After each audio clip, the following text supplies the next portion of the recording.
And welcome back to Fenway Park as we will indeed start tonight finally after a rain delay that is so far about 35 minutes long, as they were hopeful they would get started around 7:20 tonight initially, but the rain started to come down a little harder at that point, and they have worked on the field since then, and the rain has subsided for now, and it looks like this first game between the Red Sox and the Philadelphia Phillies will indeed get underway in the very near future in the next couple of minutes. As Josh Beckett has warmed up, so has Ryan Madsen.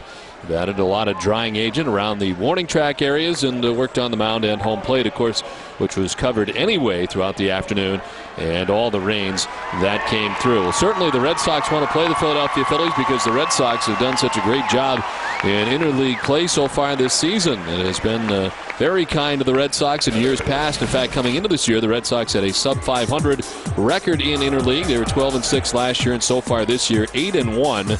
The average has been very good. They've been scoring a ton of runs, 7 a game, and the pitching has been very good as well. Of course, the Red Sox taking 2 out of 3 from Philadelphia, sweeping the Atlanta Braves, and then sweeping the Washington Nationals most recently as part of this homestand. And Kevin Youkilis leading the way offensively, and it has been very kind to the Red Sox so far, something, Jerry, that has not worked out in the past but seems to be working out real well this year. Yeah, it does. You know, and I think a lot of it's the competition. Obviously, the Red Sox have played, but the fact is when you play teams inferior to you, you have to beat them. I mean, it's that simple. You've got to be able to win these ball games, and the Red Sox have taken care of business, in particular down in Atlanta, and especially in the 3-game series against Washington. Philly comes in with a better ball club than what they've seen over the last couple of series. They have their own struggles, a couple of games under 500 and already, 10 games back of the Mets in the National League. And, of course, the Mets come in next, which is, one of the top teams in the National League. So a better team over the weekend, even a better team coming in the beginning of next week. Yeah, the Phillies right now 10 games back of the New York Mets right now to begin this weekend series against the Red Sox, and of course be here tomorrow afternoon and Sunday afternoon as the Red Sox sending Josh Beckett to the mound tonight, and the last couple times Beckett's been a little bit better. Well, he has. He had 2 very difficult starts against Toronto and New York, both on the road, one at Toronto, one in New York, where he gave up a total of 14 earned runs in those 2 games. But he has bounced back over the last couple of games with a win over Texas here at Fenway Park, giving up 3 earned runs, and of course a win down in Atlanta in 6 innings, giving up 2 earned runs. And one thing he did after that start in New York is he changed something in his delivery, which apparently has helped him out. Now, if you watched him pitch at the beginning of the season, you could see that when he goes into his windup, he was bringing his hands well above his head, which is his normal pitching delivery. And if you watch right here, watch where the hands come. They come up over the head.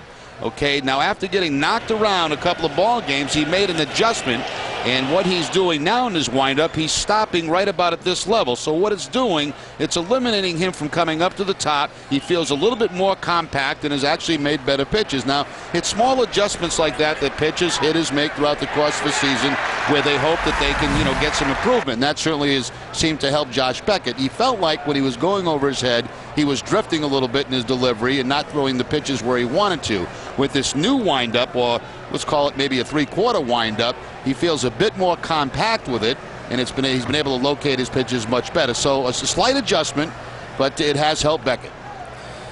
Well, in news and notes, Jerry, I know you were in with Terry Francona before the ball game today. Jason Johnson has arrived here today, and it looked like he was throwing on the side out of the bullpen. What plans do they have for him right now? Well, the plans right now are not to make a start until they need him, I believe, on July 1st, and not to work out of the bullpen. Now, that could change, obviously, depending on weather. If you get a doubleheader that's scheduled at some point, obviously he would probably be a starting pitcher, but Francona said we're going to have him throw some side sessions, try to simulate some games with him, maybe throw to live hitters to try to keep him sharp. And in all this time, I think he'd be working closely with Al Nipper and trying to get back that sinker that apparently he had lost early in the season. So, it gives him a little bit of time until his next start. But, of course, again, depending on weather, if the Red Sox get backed up with a doubleheader and need a starter, then he would have to be the starter in that game. But that's not the original plan right now.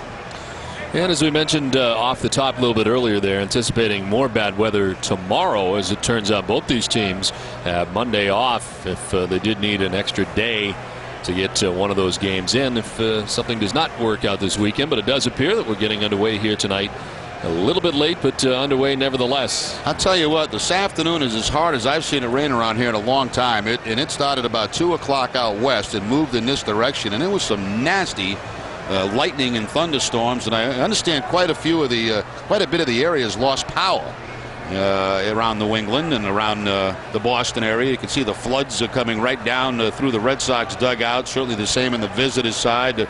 Matter of fact, the Red Sox batting cage, which is behind the Red Sox dugout, was washed out. So they had to go to center field if any guys wanted to hit. But boy, did it come down hard here for a long period of time. And it's amazing we were able to get this game started, really. So the Red Sox take the field, led by Josh Beckett. After a 40-minute rain delay tonight, let's check out the Philadelphia Phillies starting lineup, brought to you by Rico. Jimmy Rollins leads it off at shortstop with Chase Utley at second base. Bobby Abreu in right field. Pat Burrell is the designated hitter. Ryan Howard at first base with Aaron Rowand in center field. David DeLucci in left field. David Bell in third base bats eighth, and Sal Fasano bats ninth and does the catching tonight for the Phillies. On the mound for the Red Sox is Josh Beckett. And this will be start number 15 for Josh Beckett on the season. His record stands at 8-3 with the 5.09 ERA. That has come down over his last 2 starts. And of course, his last start coming down at Atlanta, 6 innings in that game, 3 hits allowed, a couple of earned runs. He did walk 4, and he struck out 5. That's the game that Youkilis had the leadoff home run. David Ortiz also homered in that game, and Beckett himself had an RBI single. The Red Sox defense remains first in the league. As a matter of fact, best in the major leagues. Only 23 errors in 70 games. Mike Lowell at third base, Alex Gonzalez the shortstop, Mark Loretta at second, and Kevin Youkilis at first. Left to right, Manny Ramirez, Coco Crisp, and Trot Nixon, and Jason Veritek doing the catching for Josh Beckett. Dan Iasanya has to play with Bob Davidson at first base, Dale Scott at second base, and Ron Culpa, the umpire, at third. Where available, Sylvania brings you this telecast in Spanish by selecting the SAP button on your television remote. Sylvania, see the world in a new light. Buenas noches, amigos.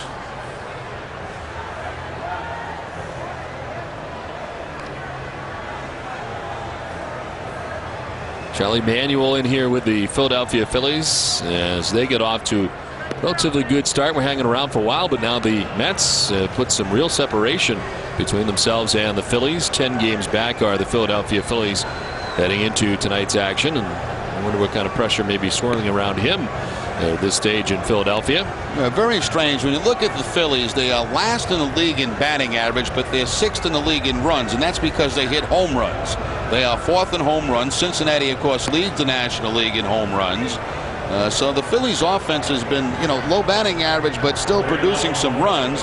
The pitching, though, on the other hand, has really kind of struggled all season long. And the record is weird as far as home road breakdown. At home, they're 18-23, 5 games under 500. On the road, they have a winning record, 17-14. They say it's tough to play in Philly. That may be the case. You look at the numbers. Jimmy Rollins stepping in to begin the ball game tonight. The shortstop at 253, 9 homers. And 24 runs batted in.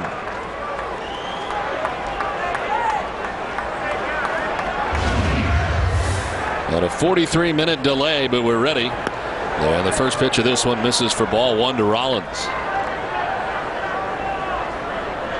73 degrees here tonight at Fenway. And a light breeze blowing out towards left center field. Kind of a mist right now. This one chopped down to first. Youkilis will handle himself for the first out. I think one thing Beckett would like to do early in this ball game is keep that pitch count very low. What's happened to him many times is he's run that pitch count high within the first 3 innings, so he's been limited to 5 or 6 innings per start. Get a few ground ball outs like that, and that certainly helps. One down for Chase Utley. 290, 12 homers, and 41 runs batted in.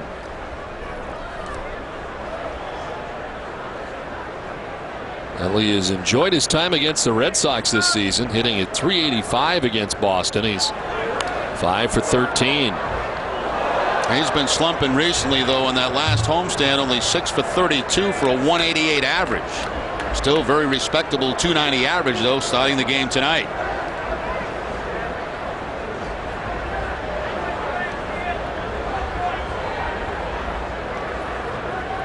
Josh Beckett, making his 15th start in a Red Sox uniform, has the first out here in the first. Now Utley fouls off another, and it's 0-2. I don't know if this is a late arriving crowd tonight for this ball game, or a lot of people thought that maybe it'd be rained out, because I'm sure in many communities around the Boston area they probably got a pretty good soaking and maybe anticipated there'd be no ball game. We'll see if it fills up as time goes on.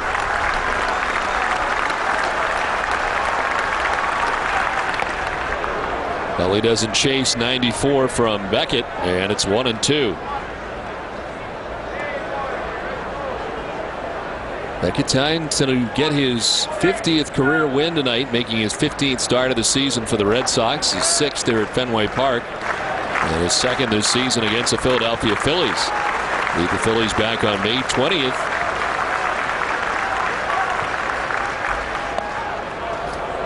Two and two now to Chase Utley. Home runs have been a problem this season for Beckett. 17 homers allowed this season. It's already surpassed his 2004 career high of 16. And 16 of the 17 home runs for Beckett have been given up away from Fenway. Got ahead 0-2, but it's a full count now. Tried to put Utley away with the curveball that time, but left it out of the strike zone.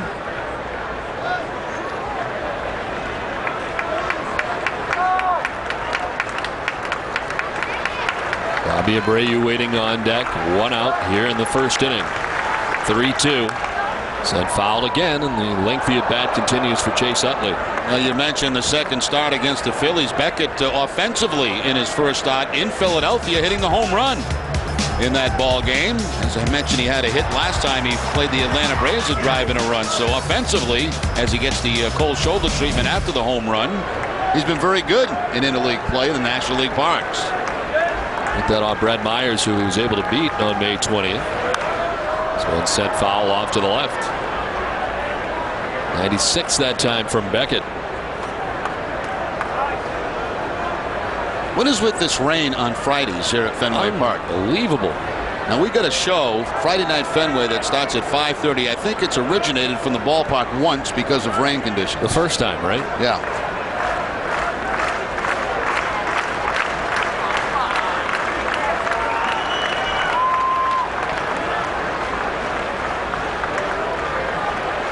Full count to Utley. Pops it up left side. Mike Lowell back a few steps. 2 down. Late pitch at bat for Utley. He's finally retired. Beckett gets him 2 down. And good steady diet of fastballs here in the first inning for Josh Beckett. He did throw that one curveball to Chase Utley earlier in this at bat, but he goes back to the 95-mile-an-hour fastball to get the pop up to Lowell. A little tail on that, moving away from Chase Utley.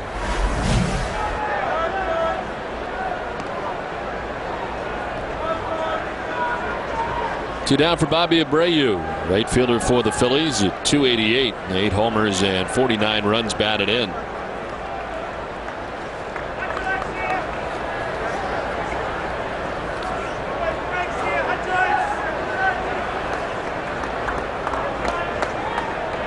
Abreu 5 for 10 this season against the Red Sox, taking the first pitch strike. He is the leader in the National League at walks with 71. He's also the leader in the National League in on-base percentage.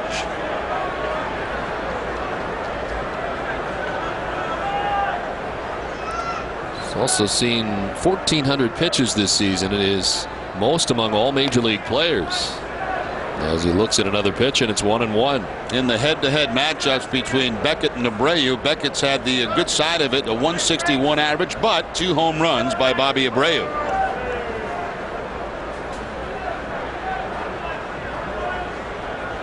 Abreu leading all major league players with 71 walks on the season as he takes a look at ball 2, 2-1. He has walked 68 times in the last 61 games. And had walked at one point at least one time in 13 straight games in the middle of April.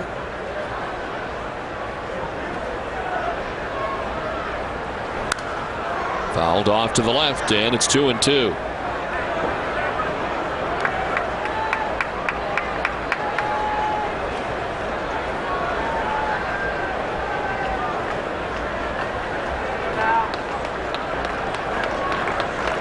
Josh Beckett, who's had some trouble in the first inning throughout the course of the year, is the first 2 outs here in the first inning. And Abreu strikes out. Well, he got a foul piece, and Vortek unable to hold on. You mentioned Don first inning struggles. He's averaged a total of 21 pitches in the first inning this season for the Red Sox. Right now at 15, and just missed striking out Abreu on that 15th pitch.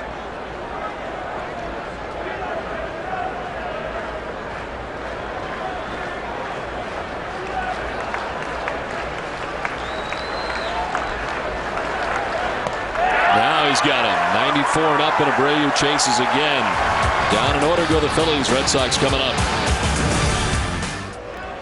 Last half of the first inning back at Fenway. The Phillies don't score in the top of the first. The Red Sox lineup coming up. Kevin Youkilis at first base. Mark Loretta at second base. David Ortiz at DH.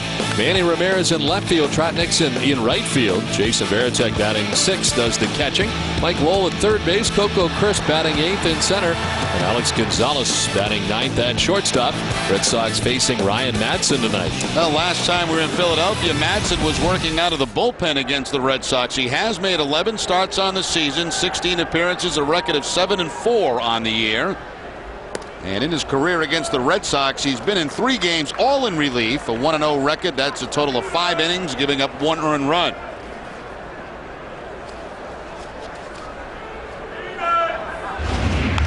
Youkilis after the 1-0 lifts it in the air and out to left center.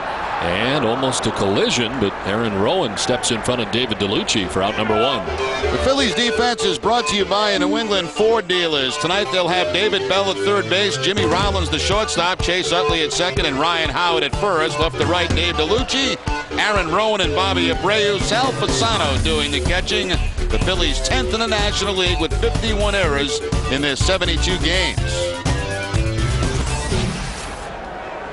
One away for Mark Loretta.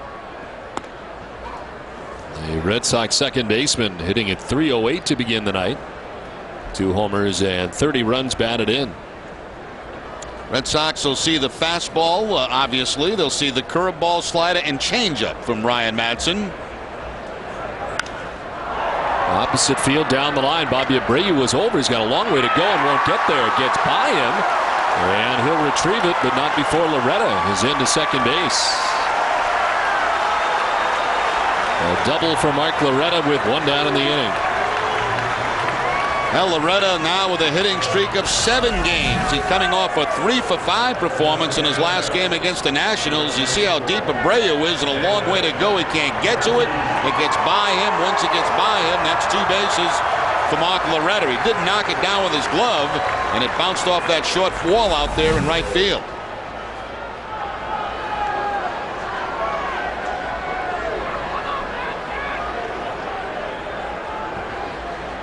Well, Loretta now hitting .414 in his 7-game hitting streak. He's at second, 1 down. Here's Big Papi. The check swing foul. David Ortiz with 21 homers, 64 RBIs on the season. His home run total good for second in the American League, tied with Troy Gloss. Now also has a total of 21 on the season. Leading in that category, of course, Jim Thome, who has 24 home runs for the Chicago White Sox. Ortiz first in RBIs with 64. Has to jump back out of the way. And a pitch inside. It's like he tried to bust that slider right on the hands of David Ortiz. And Ortiz has to jump quickly to get out of the way and not get hit. Shift on David Ortiz like we see from so many ball clubs.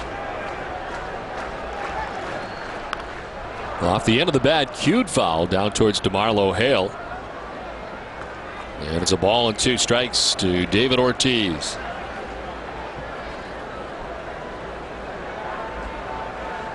On Wednesday night, he got his 5th career grand slam in the final game against the Washington Nationals. All 5 of his grand slams have come here at Fenway Park, and that includes 1 as a member of the Minnesota Twins. He's one of only 3 major leaguers to own at least 5 career grand slams and have all 5 come in the same ballpark.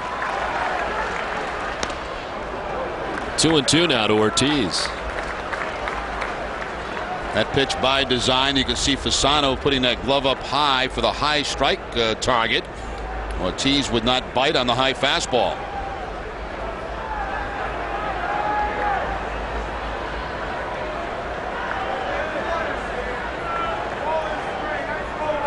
Youkilis flied out to center. Mark Loretta with a double. One out. Loretta at second base. And a count of 2-2 to Ortiz. And now Sal Fasano's headed out to talk to Ryan Madsen.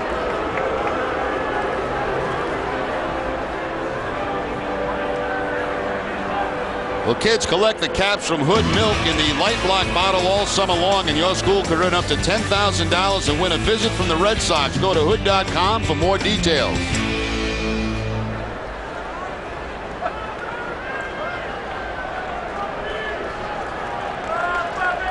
The 2-2 is outside, ball 3, full count now to Ortiz. Well, the Red Sox are 8-1 versus the National League this season, winning 6 straight since a loss in Philadelphia against these Phillies back on May 21st. Where Lytle beat Lenny DiNardo in the final game of that series. Ortiz takes the walk down to first base. First walk allowed tonight by Ryan Madsen.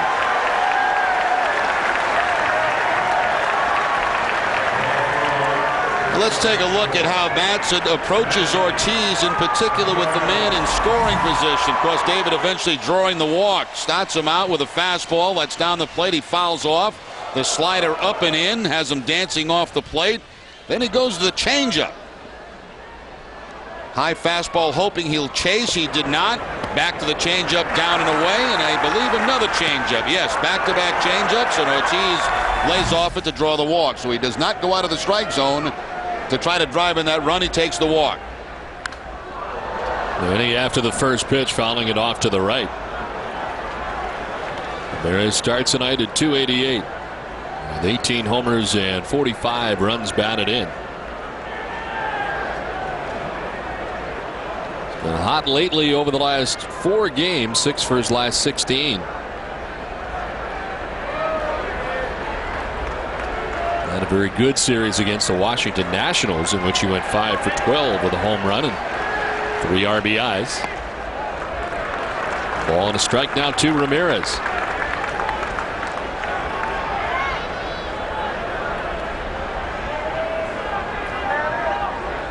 Well, the Red Sox coming in having won their last 6 straight games. Of course, sweeping the Atlanta Braves in a weekend series last weekend. And taking 3 from the Washington Nationals to begin this homestand.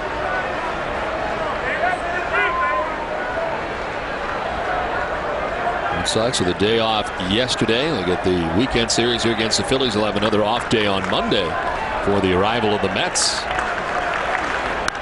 In the air to deep left, down the line, up and gone into the monster seats.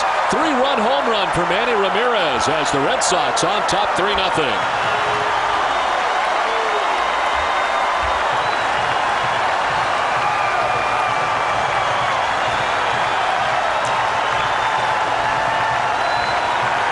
We told you a couple of nights ago that Manny is getting hot, and he is getting hot. That is a changeup that he hits for the home run.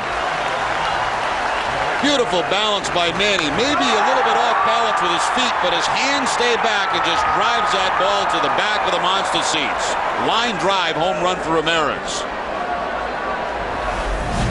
Very quickly, Manny creeping up in the RBI race now. He's got 48 now on the season. That's his 19th home run.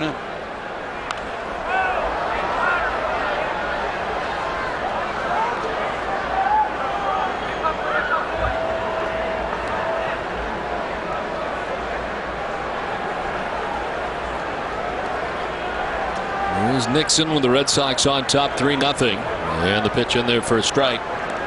What's amazing to me about Manny is, right-handers versus right-handers don't get a lot of changeups. They get some. But there was the changeup, and Manny's just almost like he's expecting that pitch as we look at the all-time leaders. Tied with Jim Thome now is Manny Ramirez, moving ahead of Sheffield.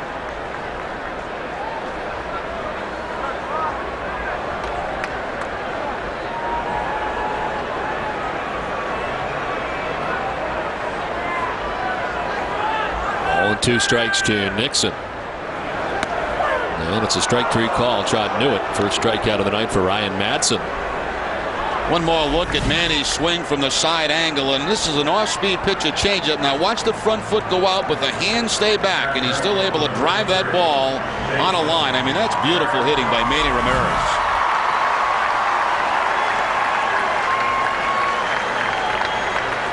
Well, there are stretches where he has had some problems this season, but you know he's going to get back to where he should be. And that was home run number 19.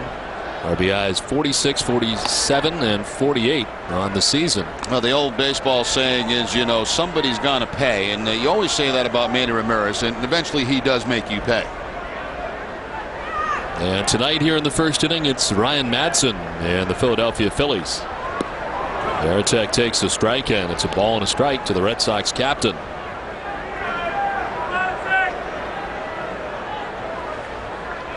Ramirez so far 16 of the 19 home runs he has off right-handed pitchers. You know, this Phillies pitching staff is 12th in the league out of 16 teams in home runs allowed. Now I can certainly understand that after watching that ballpark in Philadelphia. That ball just flies out of that place.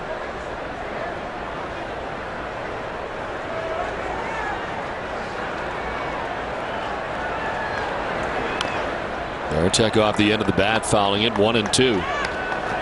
And that's after moving, what was it, left field back a little bit this year coming into the season? Yeah, when we were there, they said what? They figured it saved 12 or something. 12 home runs so far this year. But it's still, I mean, I'm not sure about that number. It's still not. 5th most in the National League for the Phillies with 88, and 31 of those coming on the road. That's the second fewest. That gives you an idea of how that home ballpark is working against the Phillies pitching staff. That's going to be a tough place to entice free agent pitchers to go work, as Colorado has been for so many years.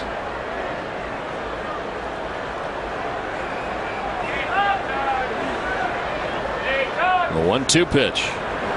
Varitek strikes out. So Madson, after the 3-run home run, gets back-to-back Ks, but it's 3-0 Boston thanks to Manny Ramirez.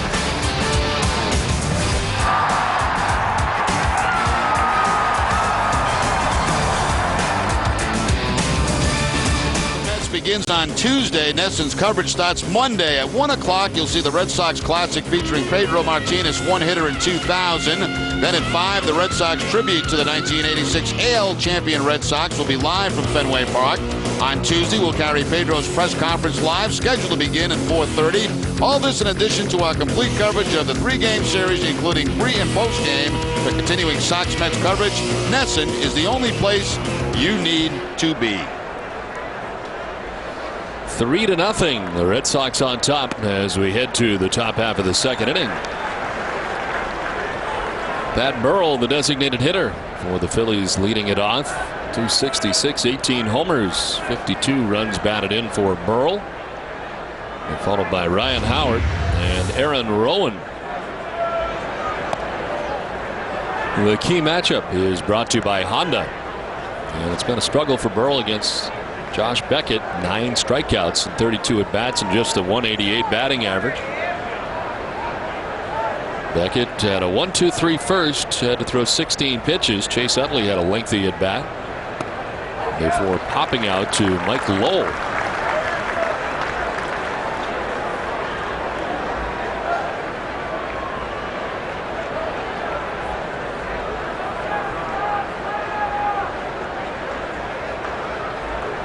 Beckett ahead 1-2. Away, and it's 2-2 now to Pat Burrell. Burrell 2 for 10 against the Red Sox so far this season. He's had 2 career Fenway Park home runs as a visitor with the Phillies. And fresh off a very good homestand in which he was 7 for 21, 333. To third, a tough hop for Mike Lowell. Makes it look easy as always, and retires Pat Burrell. Well, Jerry, the Mets are coming in, and for the first time, we're going to be doing something a little bit different. Ron Darling's going to be joining me for an inning, and you're going to be heading over to the Mets telecast for an inning, which is unusual, with Gary Cohen on the other side. I get traded for 1 inning, and then we're going to bring you back. Looking forward to it.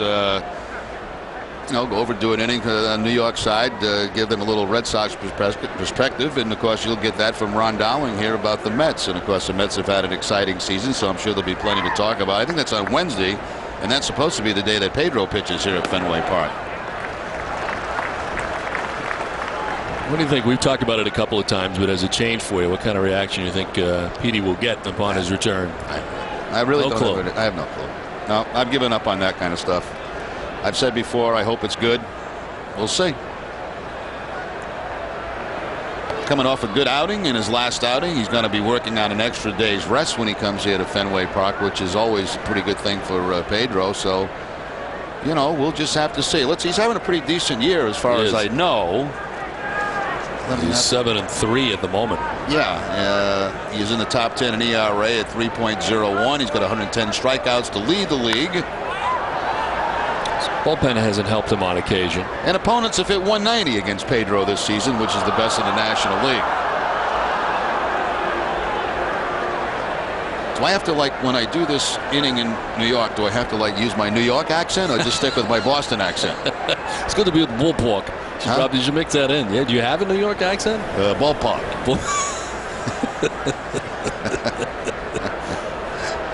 They'll hate me after one inning, I guarantee you that. What is that guy saying?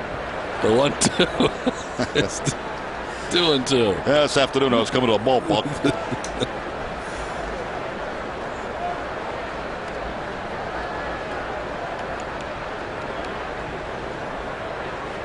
Ryan Howard with 25 home runs on the season. Yeah, this guy's not bad, Don. He's pretty good.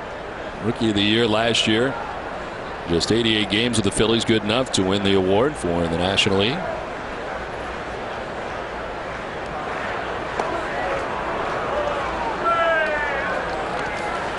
This play profile is brought to you by Sovereign Bank, the official bank of the Red Sox cable network. And it's been very timely for Ryan Howard, who's been a bit of a clutch guy for the Phillies.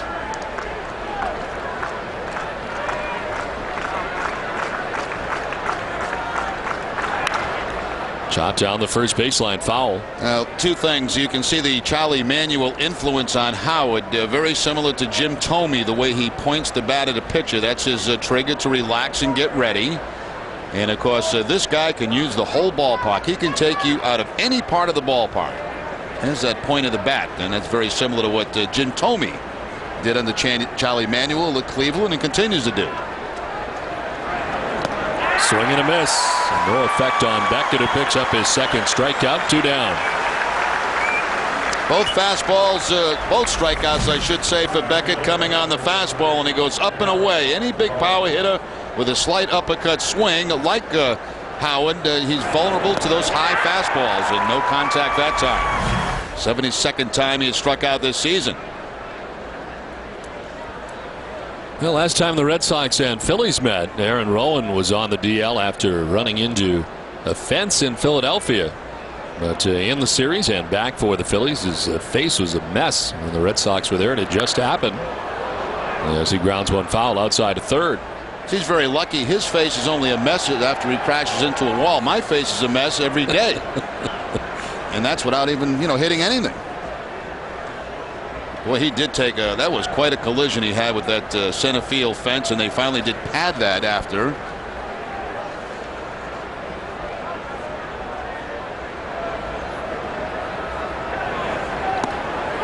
In there for a strike, and Rowan moving out of the way, and it's 0-2.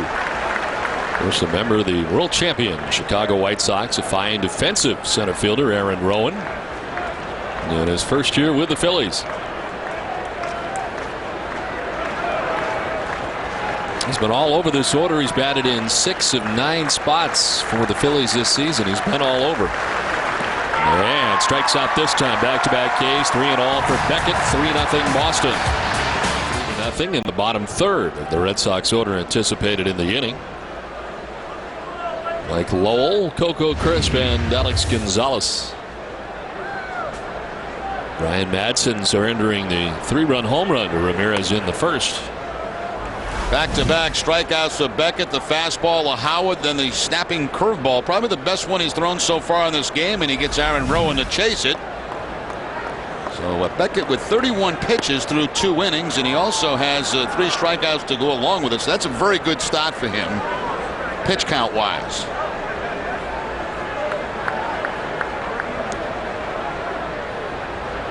His previous low in the first inning was 10, and that was also against the Phillies. And through 16 pitches in the first inning tonight, he's 31 through 2. And has retired the first 6 Philadelphia Phillies that he's faced, 3 on strikeouts. Lowell takes a strike over the outside corner that evens the count now at 2-2. 307, 7 homers, and 37 runs batted in. Nice to have his wife Bertha Lowell on with us before the ball game tonight, getting ready for a picnic in the park here on Sunday night. A big event for the Red Sox wives and the Red Sox Foundation. We hope you'll come out for it. And we hope it's not picnic in the swamp. You know, That's right. Hopefully there'll be no more rain this weekend. This thing will dry out and it'll be able to go on as scheduled. In the dirt, ball 4, and the second walk given up by Madsen. It's a leadoff walk for Mike Lowell. Ever dream of throwing out the first pitch at Fenway? FW Webb Bath Centers is giving it away. Log on to frankwebb.com to enter the Frank Webb Bath Centers first pitch sweepstakes for a chance to win great prizes, including throwing out the first pitch, Sox tickets, and more. Visit frankwebb.com before July 14th to enter. Mike Lowell aboard at first to begin things here in the bottom of the second inning, and it brings up Coco Crisp.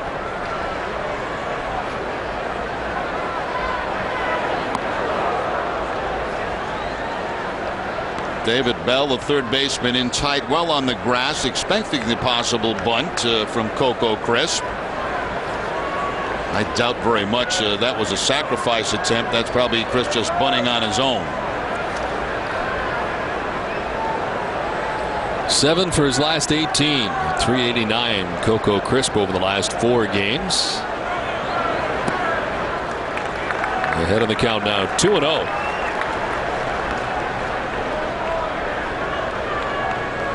Sits safely in 23 of the 28 games that he's played in this season. Was missing a total of 42 games on the disabled list, and returning on May the 28th. There's a strike, 2-1 now to Coco Crisp.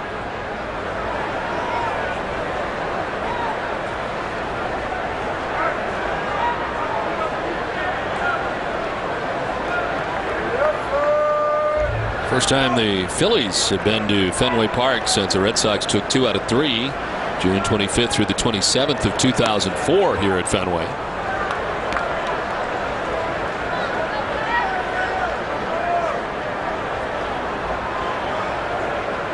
And in the series, we will see Schilling against Brett Myers here tomorrow afternoon, a Fox game. And then on Sunday, it's Tim Wakefield against Corey Lytle in the finale of the series. Just missing, framed by Sal Fasano. Thought it was strike 3 instead of full count. Natson wanted it too. He sure did. He threw that two-seam fastball inside and tries to tail it and pick up the inside corner. He thought he had the corner. Then Asanga did not.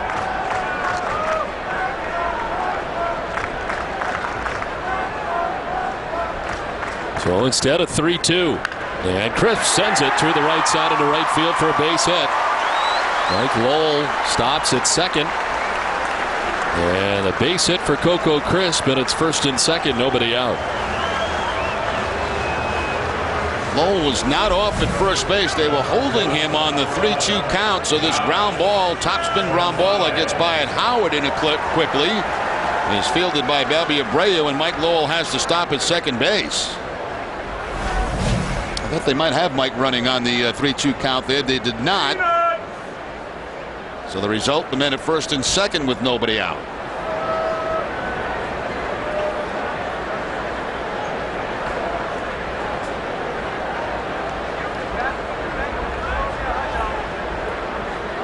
There's Alex Gonzalez hitting out of the number 9 spot, 255. 3 homers and 19 runs batted in.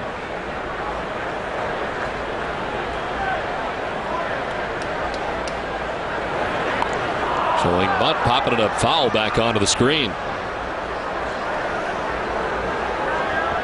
Well, he has been hot lately in the last 9 games, hitting at .424 to bring the batting average up from .219 to .255.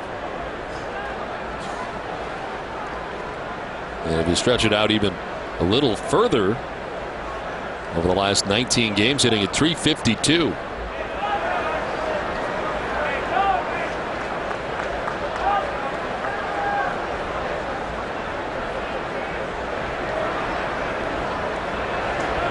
Bunting again and popping it up again. Good bid by Sal Fasano. Goes chin first into the surface, but can't make the catch.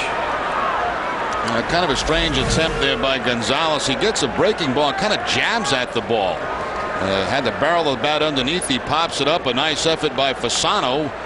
Not much reaction time. You see Fasano down on one knee. He has to pick up the baseball, slips a little bit, and can't quite get there.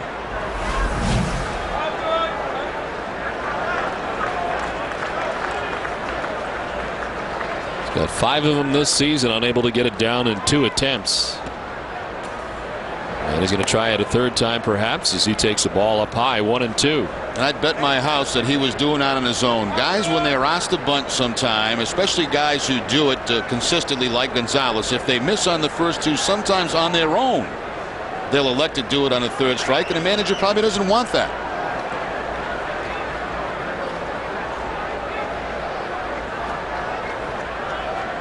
There's no way Francona had the bunt sign on there with 2 strikes. I'm sure Gonzalez was doing that on his own because he was so frustrated at not getting the first 2 down.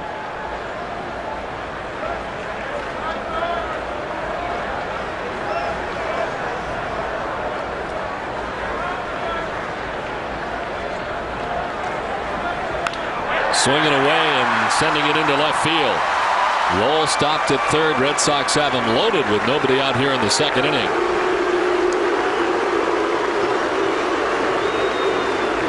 That's more what Francona wanted on the 0-2, and I think Hassler maybe check it with him. Did you see a bunt sign? And he probably said, no, I was doing it on my own. So he gets a hanging breaking ball on the 1-2 count and hits it hard on the ground out to left field. 1 base at a time for the Red Sox. They have him loaded with nobody out.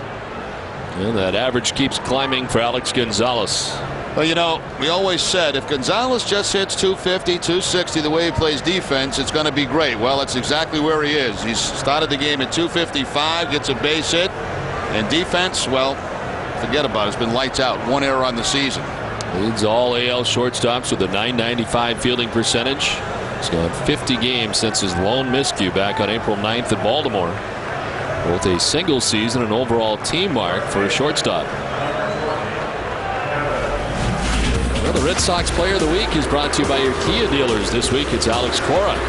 4 games, he was 5 for 10 with 4 RBIs, scored 4 runs, and walked 3 times. He's the Red Sox Player of the Week, brought to you by your Kia dealers.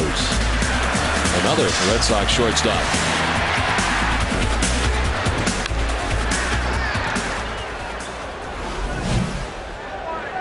Bases loaded, nobody out for Kevin Youkilis. Flied out to center fielder Aaron Rowan back in the 1st inning.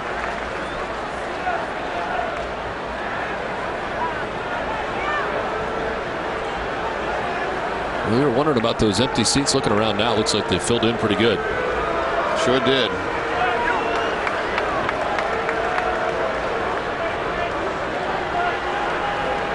The 1-0 as Lowe gets away from Fasano, and it's 2-0. Of course, Mike Lieberthal still on the disabled list for the Phillies. We didn't see him in that last series either in Philadelphia.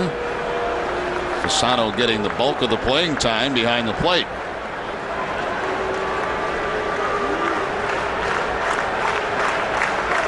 John Lieber is also on the DL. The pitch, a strike, and it's now 2-1. He went on the DL May 30th with a strained left groin. Lieberthal's been on since June the 10th with a strained left hip. 2nd time he's been on the DL this year. And they're still waiting on lefty Randy Wolf, who had Tommy John surgery last year, July 1st. I think that's some key guys. Lieberthal did come back for a short period, I think 5 or 6 games, and then had to go back on the DL again. And Randy Wolf is on the way back. He's made 2 rehab starts with Clearwater and 1 with the AA Reading Phillies.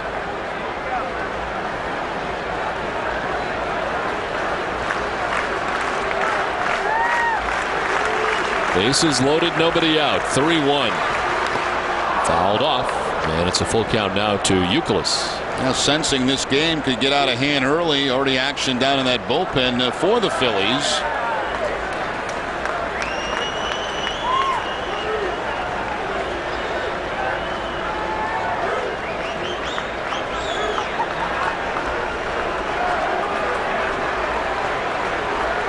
Three-two pitch back up the middle and into center field. From third comes Mike Lowell. Coco Crisp is in behind him, and it's a 5-0 Boston lead.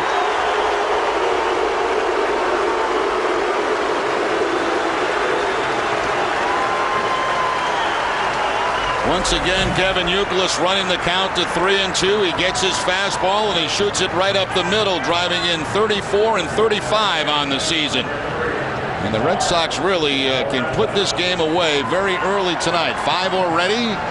Still nobody out here in the second inning. And again, that long distance call. We'll see if that guy's ready.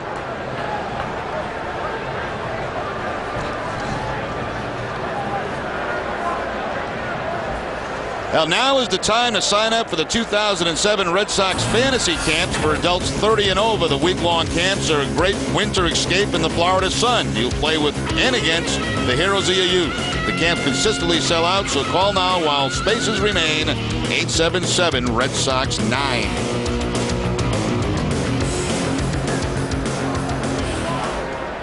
So Kevin Youkilis picking up his 34th and 35th RBIs of the season.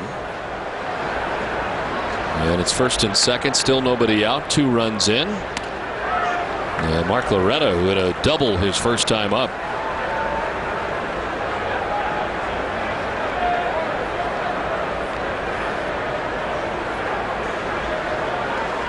Scott Matheson is loosening in the bullpen. He's only been up for 1 game, and it was a start.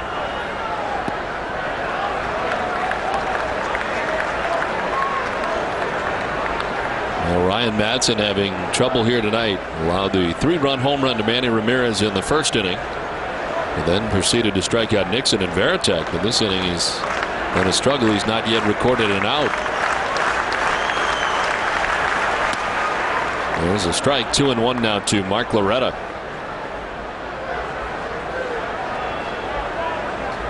And he's 19th home run of the year. 3-run shot in the first inning.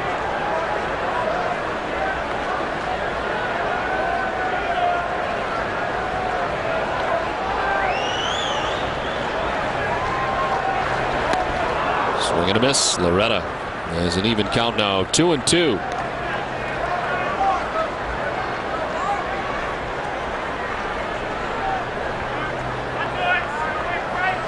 The Red Sox have been hitting with 2 strikes on them. Every hit this inning has come with 2 strikes. See what Loretta does here with the count of 2-2.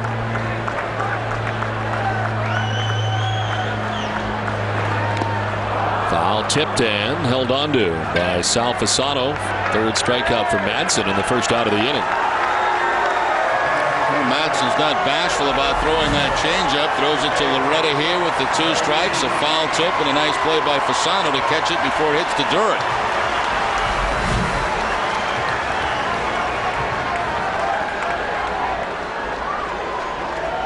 One out of the inning for David Ortiz. Reached on a walk in the first inning. Madsen's thrown 50 pitches through an inning into 3rd. As he gets a strike over to Big Papi.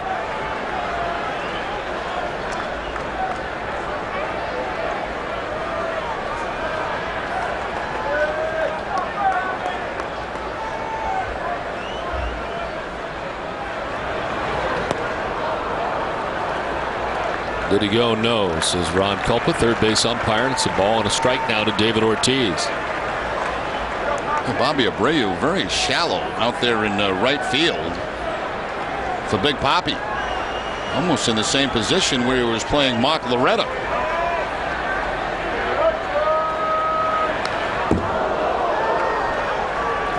It's time now for the Coors Cold Blast. And in the final game of the 3-game series against the Washington Nationals, Big Papi with his 5th career grand slam. And will get the Red Sox off to the fast 4-0 start. Now, I'm told you worked on some hugs before the game with Johnny Pesky. I gave him a little advice in the clubhouse today, not that I can do it myself. Ortiz skies one back a second. Shallow center for Jimmy Rollins. Gives way to Aaron Rowan, who makes the catch, 2 down. This is coming from a guy who hugs nobody. You're going to help somebody hug?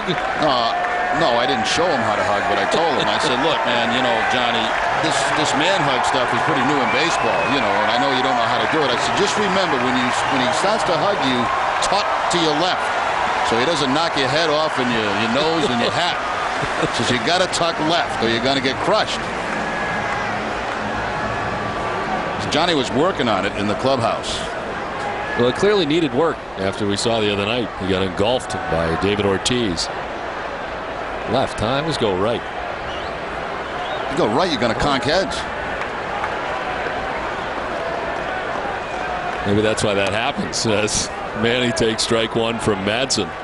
How about a guy, you haven't seen a guy for a while, and he drops that man hug on you, like in the, as you walk into the booth.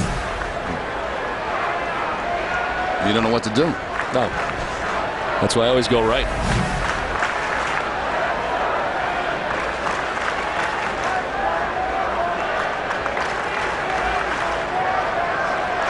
Oh, 1 to Ramirez. 2 outs here in the last half of the second. Red Sox have 2 runs in the inning.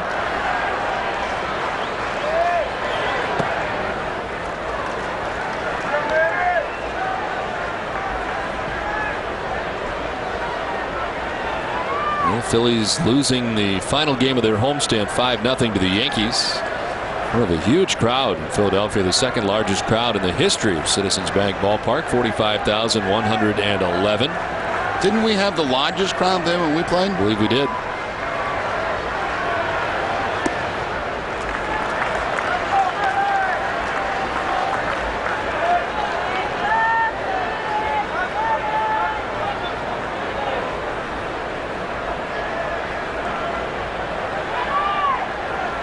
Phillies are in the midst of a stretch in which they play 15 consecutive interleague games against the AL East. They're already 2 out of 3 against the Devil Rays. As this one down the line, out of the reach of David Bell. Round from second comes Alex Gonzalez. It's in the corner. Youkilis to be stopped at third. On the RBI double for Manny Ramirez, the Red Sox take a 6-0 lead. Well, you remember the first at bat for Manny when he hit the home run on the changeup. This time he gets a fastball in, and watch how quick this bat is. Hands inside the baseball, is able to keep that ball fair, where a lot of hitters would pull that pitch foul or break their bat. Now DeMarlo Hale again getting way on that line, as he can't see down that left field corner, so he's on the foul line getting a good look, and then he stops Youkilis at third base. Right down that third base line, and watch DeMarlo Hale as he loses sight of it now as he waves the first guy home. Now I got to go take a peek. I pick up the baseball and hold up Youkilis. Well, Charlie Manuel at the mound making the pitching change with the Red Sox on top 6-0. The tickets for the Dave Matthews Band and Sheryl Crow concerts at Fenway Park sold out in a flash. What you may not know is that several private suites are still available for your party during the concerts on Friday, July 7th and Saturday, July 8th. And the price is not as high as you think. Call 877 Red Sox 9 to enjoy Dave Matthews and Sheryl Crow from a private suite at Fenway Park.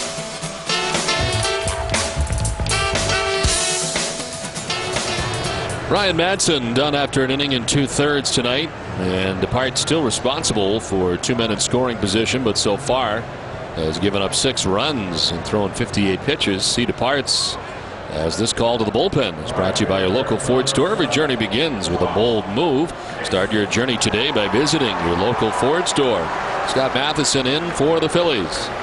Only his second appearance at the major league level. It was a start, and of course he lost that game. 0-1 on the season, 6 innings, 8 hits, and 4 earned runs. You see the 13 starts down at Double-A Reading, 6-2 record. Next in, the 8th man to bat here in the last half of the second inning for the Red Sox. He struck out looking in the first inning, one of 3 strikeouts for the Phillies starter tonight.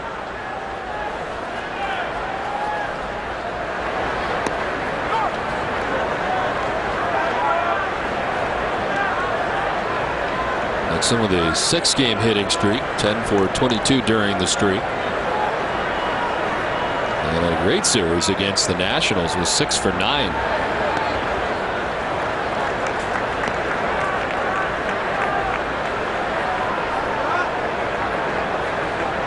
Has 6 home runs so far in 2006. 2 of them have come off left-handed pitchers after hitting just 1 total versus left-handers in all of 2004 and 5. 1 homer against lefties in 2 seasons. He's got 2 so far this season.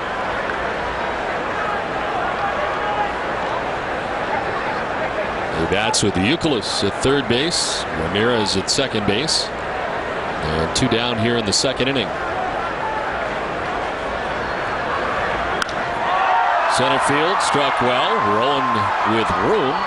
Shy of the track pulls it in to end the inning. Another 3-spot for the Red Sox. They lead at 6-0 after 2. Lesson is brought to you by your local Subaru dealers, Sovereign Bank, the official bank of the Red Sox cable network, and by your Kia dealers.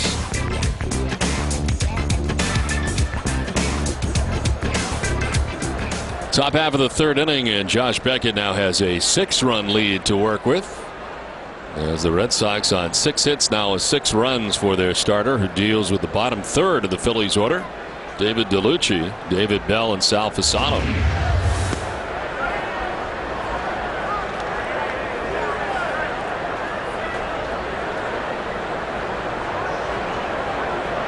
DeLucci at .282, 3 homers, 12 runs batted in.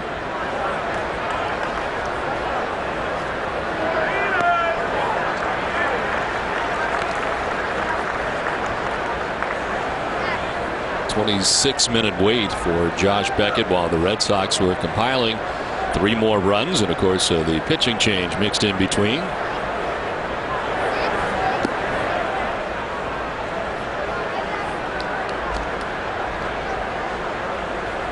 Well, DeLucci has done a good bit of pinch hitting this year for the Phillies. In fact, he is tied for the major league lead with 11 pinch hits and leads the majors with 7 pinch extra base hits. Starting tonight out in left field as he fouls it off to even the count of 2-2. So has done pretty well against the Red Sox, over a .300 career average against Boston.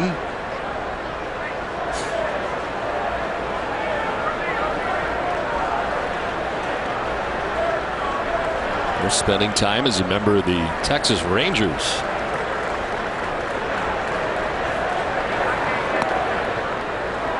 Full count now to DeLucci.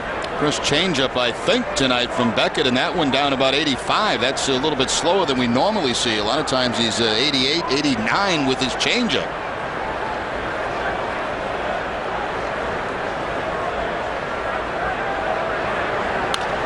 Back to Beckett, who gets it with the glove. A small bobble, but a time to recover to throw out DeLucci.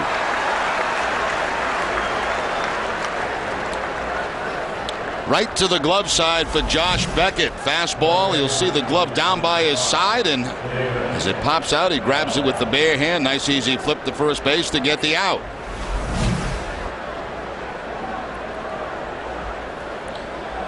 One down for David Bell. 256, 4 homers, and 25 runs batted in. Line caught on the backhand by Lowell. 2 down.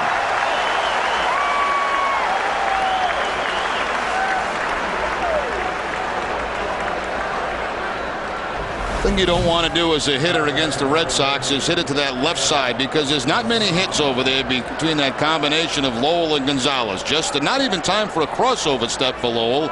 It's kind of a jab step to his right, backhands it, and takes extra bases away from Bell.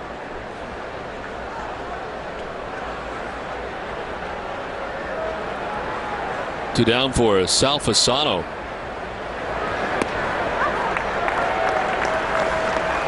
Starts tonight hitting at .258, 4 homers and 10 runs batted in.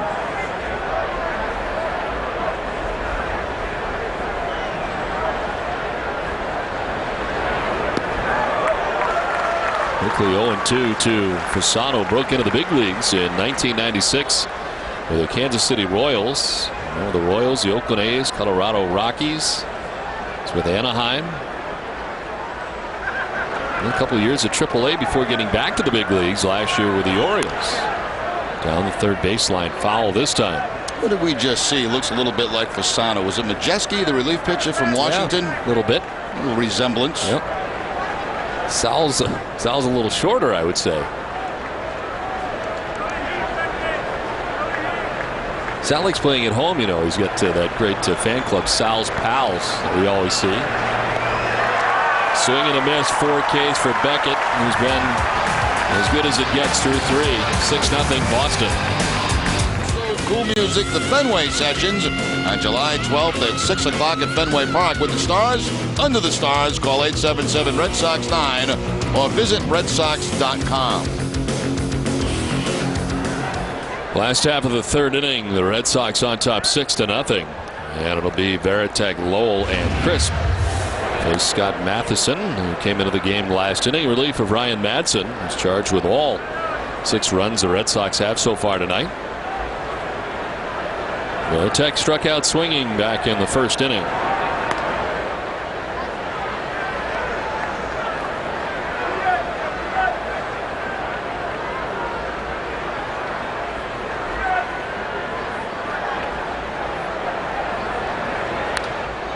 Foul to the backstop, and it's 2-1. Jerry had the chance today to host the longest game luncheon today in Providence at the Providence Marriott. A chance to see a lot of great former Red Sox who will be hanging around for that Mets series and coming back also as part of the 1986 reunion here at Fenway Park. But there today was Marty Barrett, Joe Morgan was there today, and Bruce Hurst and Wade Boggs all did a very good job today. And then luncheon honoring the longest game, which was 25 years ago, between the Pawtucket Red Sox and the Rochester Red Wings. 33 innings. Yeah, nice ceremony down in Rhode Island, and of course UMC. And that game's got an awful lot of attention, and it should. Sure has. We hope we never get in one of those. Nah, no, I want no part of that stuff. Let them have the record and keep it forever. It's a great thing for them. Veritek strikes out for the second time tonight. 1 down here in the third, and it'll bring up Mike Lowell.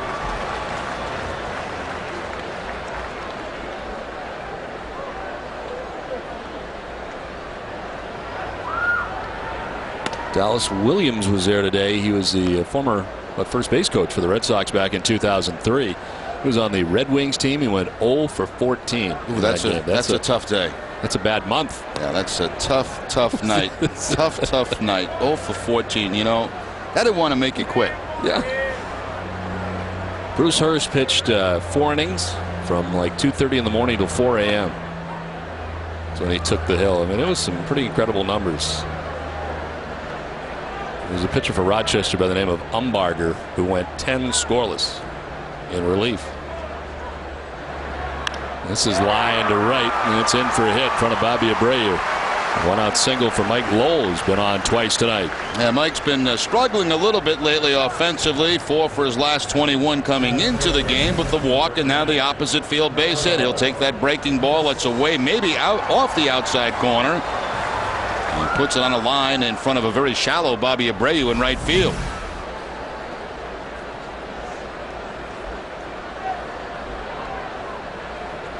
There's Coco Crisp, who singled to right field his first time up, came around to score the 5th Boston run of the night.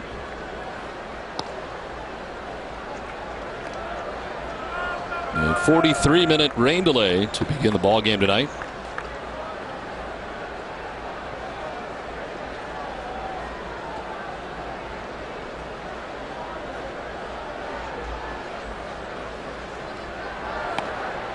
What a difference this drainage system they put in, what was it, before last year has made on this field. I mean, you saw the amount of rain here before the ball game in a lot of our clips that we showed earlier.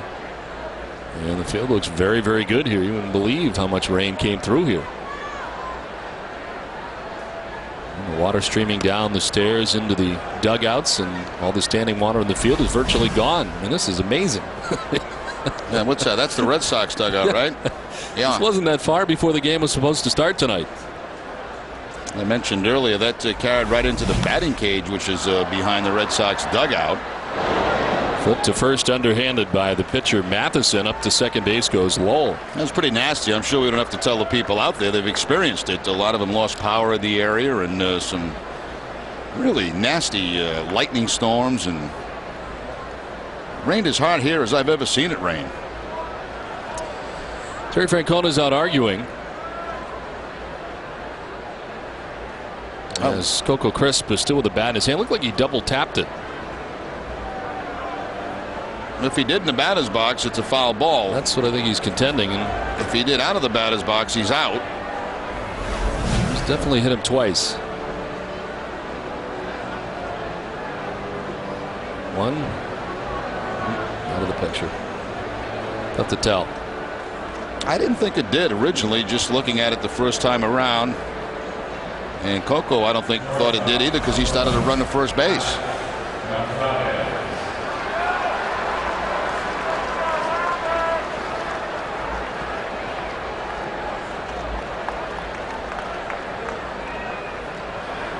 Two down, Lowell in scoring position, lined and caught at third by David Bell. Gonzalez is out, and the Red Sox are gone in the innings. Time for a Sports Desk update with Hazel May. Terrific start tonight for Josh Beckett as he has a 6-0 lead. 4 strikeouts in the ball game. He gets Bobby Abreu on a fastball up and away. He'll go upstairs again to Ryan Howard with the fastball. Now we'll see the curveball. Aaron Rowan going down on the breaking ball, and the same thing with Sal Fasano.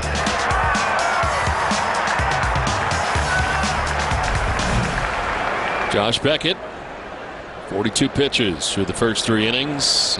Struck out 4, not walked anybody. As he goes second time through, the Phillies order now. They got Jimmy Rollins to ground out to first base. 3 unassisted back in the first inning.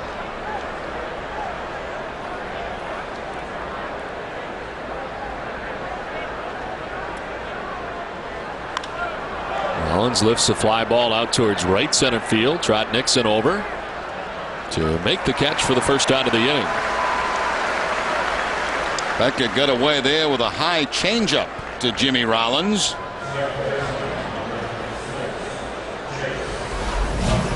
There's the off-speed pitch that stays upstairs, but it is away from Rollins, and he just kind of hooks it and pops it up to Trot Nixon out there in right field.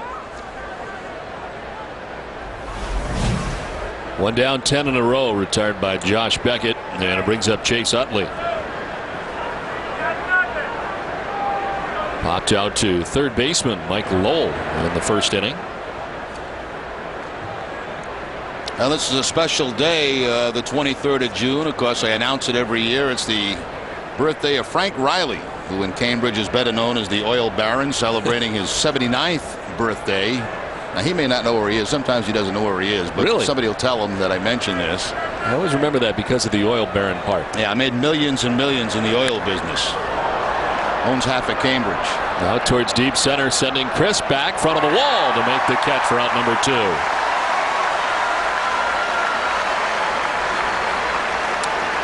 With tickets so hard to come by, especially for fans who live far away, now is the time to take advantage of a special Red Sox deal at the Marriott Kapler Hotel right near Fenway Park. The Marriott Grand Slam package includes a room for 2, 2 nights, breakfast for 2, and 2 tickets to a Red Sox game versus Toronto over Labor Day weekend. Call now, 617-937-5600.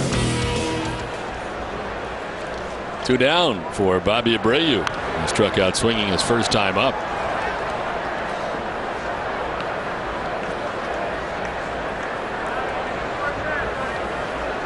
Four strikeouts tonight for Josh Beckett through 3 2/3 innings. Beckett with a win last time out at Atlanta. 6-inning effort. But he gave up 3 hits, 2 runs. We're here at Fenway Park in Boston. Don Orsillo with Jerry Remy and Tina Cervasio bringing you Red Sox baseball in high definition on NESN. Red Sox with another offensive explosion tonight. 3-run shot for Manny Ramirez in the first inning. Another RBI for Manny on a double in the second, and 2 RBIs for Kevin Youkilis. 6-0 Red Sox.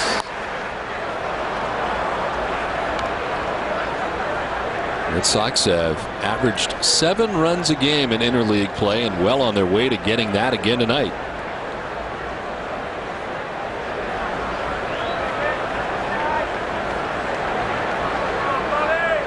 And again, the Red Sox 12-6 last year. They came in this year under 500 overall in interleague play, but it's certainly been kind this season.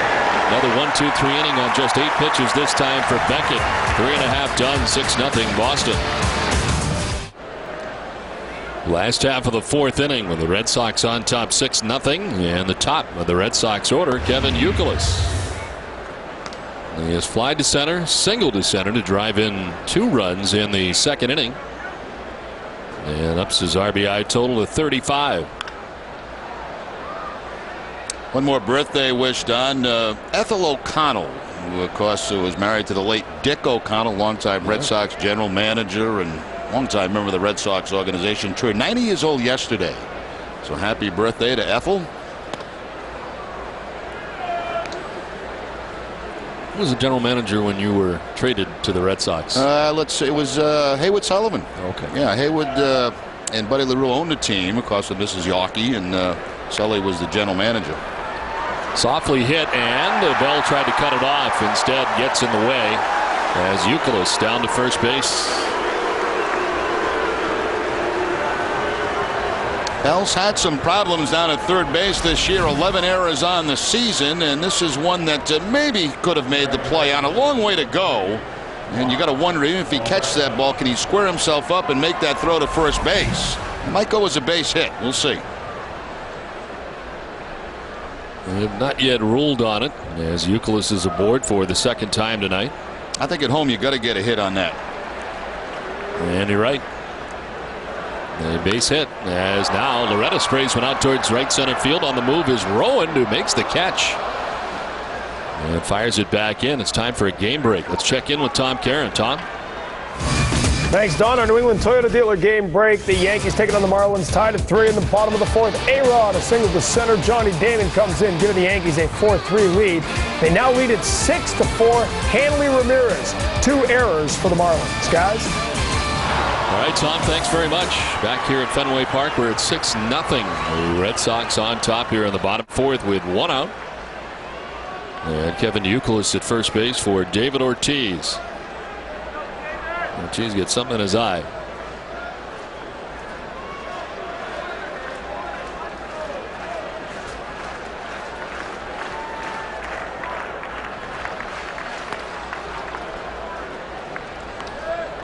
One more look at that Kevin Youkilis ground ball that is ruled a hit for him. He did get jammed. A long way to go for Bell, and my feeling is on that, even if he makes the play, gets it in the glove, he's going to have a tough time throwing him out at first base. A lot of times at home, the benefit of the doubt sometimes seems to go to the home club as far as base hits go. Not always the case. I was going to ask you about that. It seems like that happens less today maybe than it did in the past. Would you agree, or you think it's about the same? Less today than in the past? Less today. My point is that I think the official scorers seem to be less inclined to do that home thing than perhaps when you played. Am I wrong? Well, he might be right. In those days, writers and players were a lot closer than they are today. Yeah, and a lot of cases it is a writer that is the official scorer, and sometimes I honestly think they just try to be fair. I really do, and you can't be perfect, and it's a tough job to do.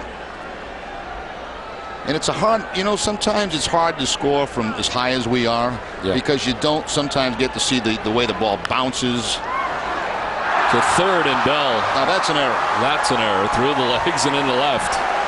And Ramirez will reach. He's on for the 3rd time, but this time likely will not be a hit. See, even in the dinosaur days, as you like to call them, Don, even that would not have been a hit for a home team guy. You can't get away with that.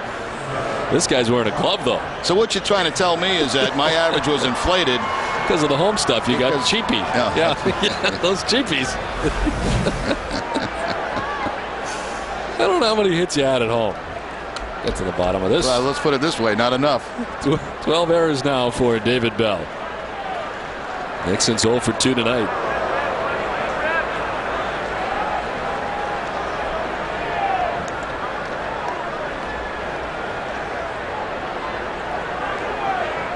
goes on a lot too, because after games, and it happens with all teams, they'll question certain calls, and sometimes you'll have a coach maybe make an attempt to talk to the PR guy, to talk to the official scorer. And as I mentioned, sometimes they get the benefit now of seeing a lot of replays. But before, when games are not on television all the time, it's hard to read from up high. Sometimes you can't see bad hops or what a ball does, and so that's why you had a lot of discussions after games.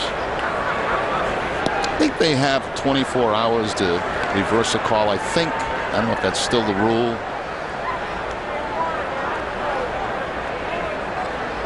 Did you ever call the press box after a game upset about your error? No. I had coaches do it. I would never stoop that low.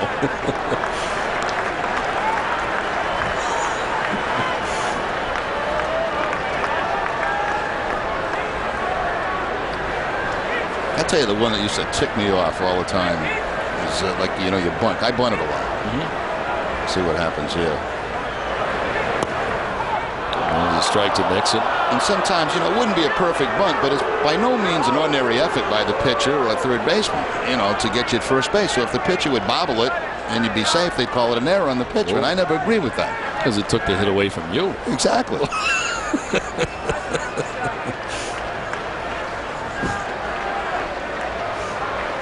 It wasn't about your individual statistics.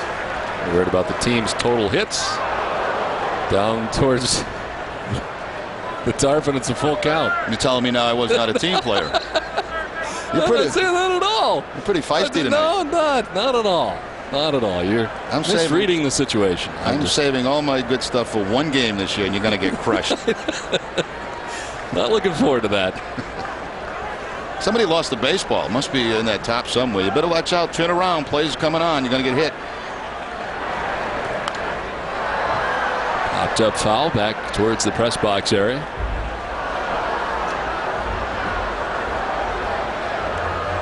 Charlie Scoggins, the official scorer tonight, doing this game. He does an awful lot of games here at Fenway Park. He's been doing it for a number of years.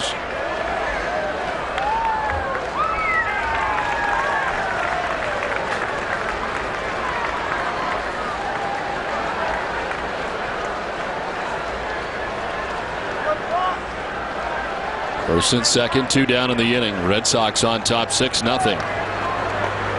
Nixon rattles it towards center field. Back goes Aaron Rowan. He's got room and makes the catch on the base of the warning track that ends the inning. We're through 4. Red Sox on top 6-0. Top half of the 5th inning back at Fenway Park after a 43-minute rain delay tonight. We are into the 5th with the Red Sox on top 6-0. Josh Beckett has retired the first 12 Philadelphia Phillies that he has faced tonight, and deals with Pat Burrell, Ryan Howard, and Aaron Rowan here in the 5th.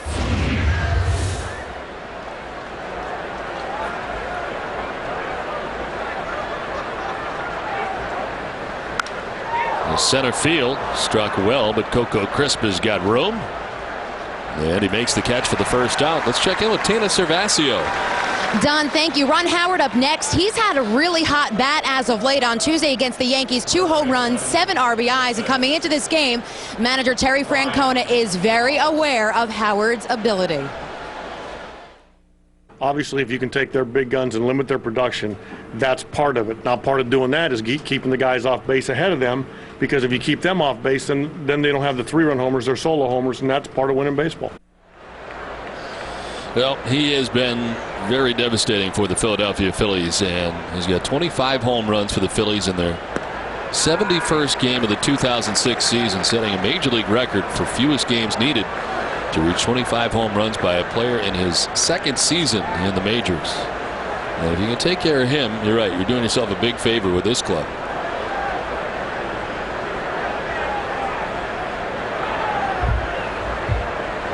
And like Tito said, keeping the guys in front of those power hitters off base certainly helps your chances. If you give up the bomb, it's a solo job, and it's not much damage. So you hate to see these kind of guys come up with men on base, just like you saw Manny back in the 1st inning getting the 3-run home run.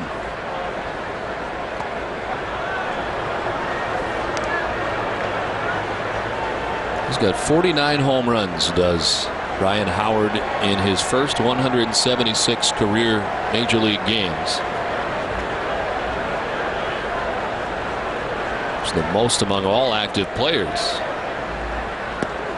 That's a good hook right there from Beckett. You know, he had trouble with it early in the game, but as the game has gone on, it's been much better for him.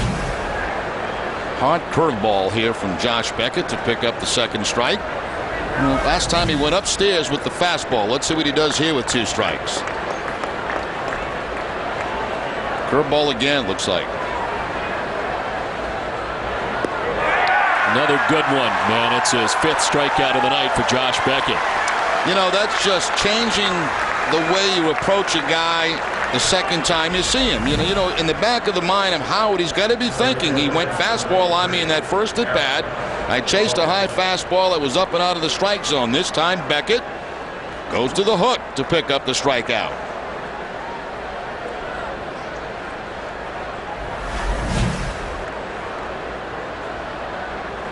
Two down, 14 in a row erased by Beckett.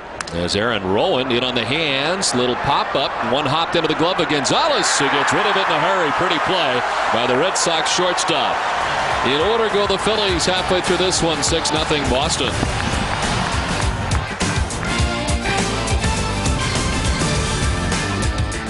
Last half of the 5th inning, Veritek, Lowell, and Crisp to face Scott Matheson, who's been on since the 2nd inning in relief of the Phillies starter.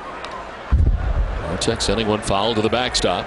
He's done a nice job. You know, this is the job they have to do, shut down the other team and hope your team can get back in the ball game. Throwing the ball well. Good live fastball.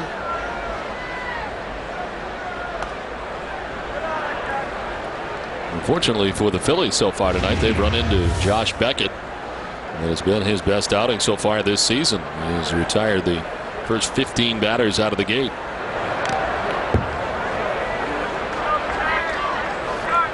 And a great play by Gonzalez again at shortstop to end last inning. And it's great because watch the spin on this baseball. Just a little pop up, but watch it spin to his right.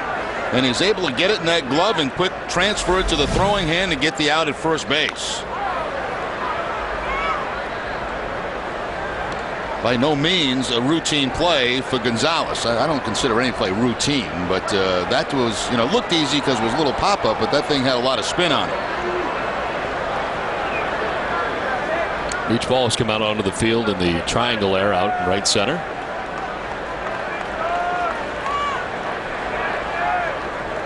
What's going on out there with the plants, Jerry? I noticed tomato plants. All the rain and wow, tomato plants, and they're really growing quickly, I think. Swing and a miss. Jason Veritek strikes out for the 3rd time tonight. Twice they got him on a fastball. This time it's a changeup by Matheson to get him.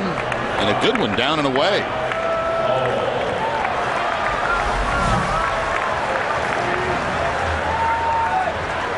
One down for Mike Lowell, who walked and scored in the 2nd. He singled in the 3rd inning.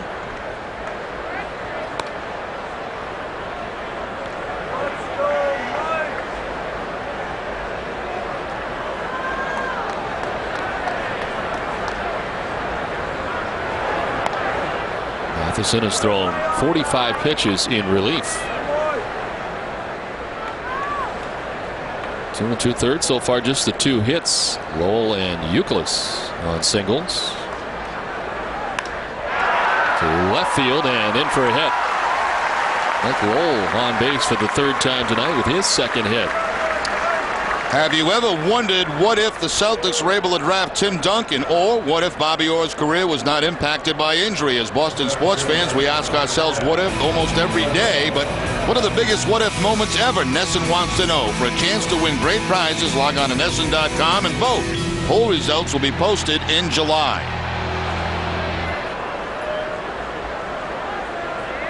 One out, one on for Coco Crisp.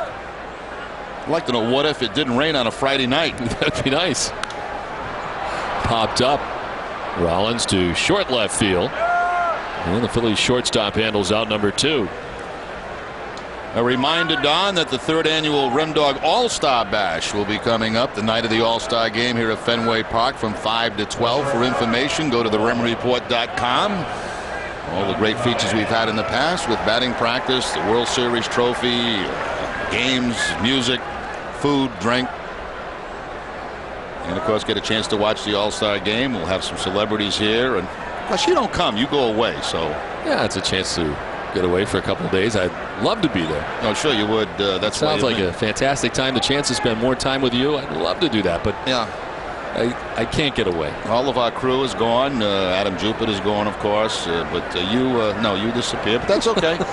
It's a good time for everybody. The good thing this year, we've been limited to, 1,000 people the last couple. We can get at least 2,000 into the area we're going to be in this year. So wait a minute. You got the whole stadium here at your disposal. Well, 36,000. Why stop at 2? Well, I mean, if you want to go to 36,000, feel free. Just don't go to the website all at once. It'll crash. But go to RimReport.com for more information on the third annual All-Star Bash. Now, does everybody who come is there a guarantee that you actually get to meet the Rem Dog, or is there a chance you could come and? I will meet everybody there, no question. Ryan Howard down from first puts away Gonzalez, and the Red Sox are retired in the 5th. We head to the 6th, 6-0 Boston. For every run of the Red Sox catch stealing, you have a chance to win a LoJack stolen vehicle recovery system. Log on to NESN.com, enter the date, opponent, and run his name for your chance to win in the LoJack caught stealing sweepstakes.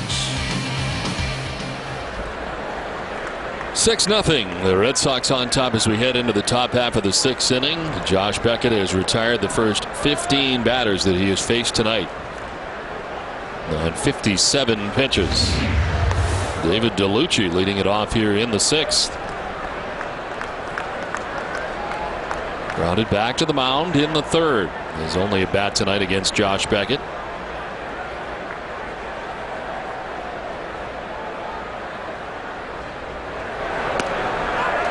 Beckett's changeup has been better tonight. It's been a little bit off, slower than he's thrown it in the past. I know that one was 87, but that's a little different than 89. He's taking a little bit off that changeup tonight. Had one down as low as 86 tonight. It's still a hard changeup. There's another one at 87. I mean, it's still a hard changeup, but it's a little slower than it has been in the past, and that gives a hitter a different look. Off speed again. This one stays up, but DeLucci taking it. Is there any way you can get more separation, more drag? And is there any way to do that?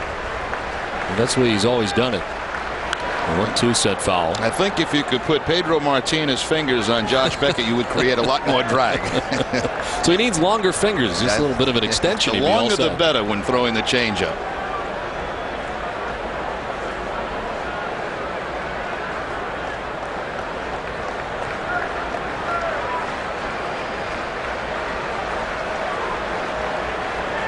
Ball and 2 strikes to David DeLucci. Runs it inside and evens the count now 2-2. 96 on the fastball from Beckett.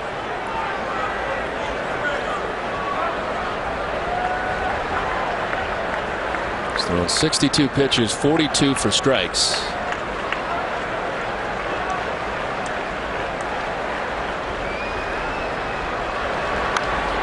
Foul again off to the left.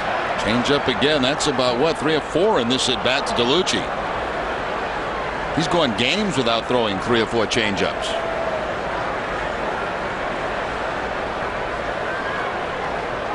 He's got a good feel for all of his pitches so far here tonight. Through 7 pitches all of last inning. This is the 7th pitch of the at bat for David DeLucci, who's making him work. Two-seamer trying to catch the inside corner. And it's in the air to shallow right center. Coco Crisp was deep. It comes on, has a chance to camp underneath and put away out number 1. So after the off-speed pitches away, they go back inside with the two-seam fastballs. He tries to bring it back to the corner and kind of ties up DeLucci for that pop up to center field. 2 strikes, you're thinking away to protect the plate. You become vulnerable to the inside pitch. 1 down for David Bell, lined out sharply to the third baseman Mike Lowell. In the 3rd inning, gets his second look at Josh Beckett, who's already ahead of him.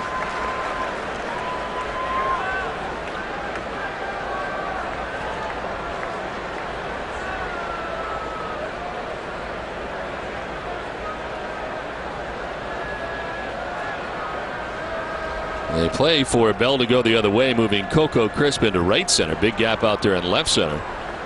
Manny in his normal spot in left.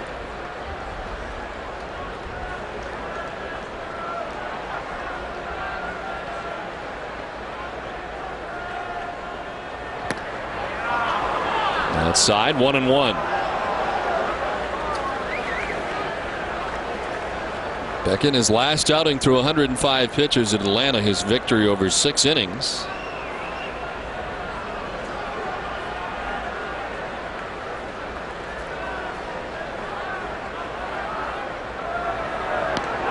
And there for a strike.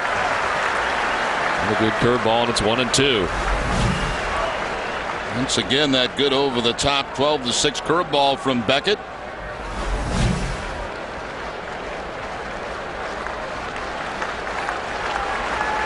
Has 5 strikeouts through the first 5 1/3 innings. They want it away. And it's up for ball 2, 2-2. Twice Beckett has wanted to go away with the fastball in this at bat to Bell, and twice he's missed the outside corner.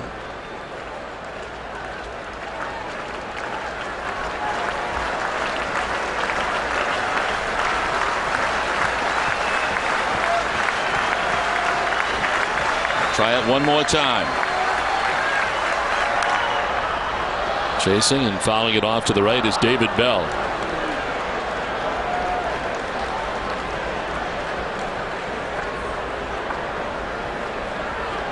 Sal Fasano waits on deck, 1 out here in the top half of the 6th inning.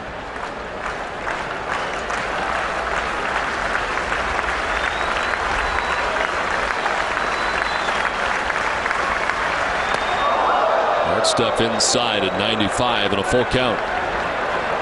And a late reaction there from Bell. You know, so many pitches, fastballs away from him. That time he comes inside, and Bell had to quickly adjust and get that head out of the way.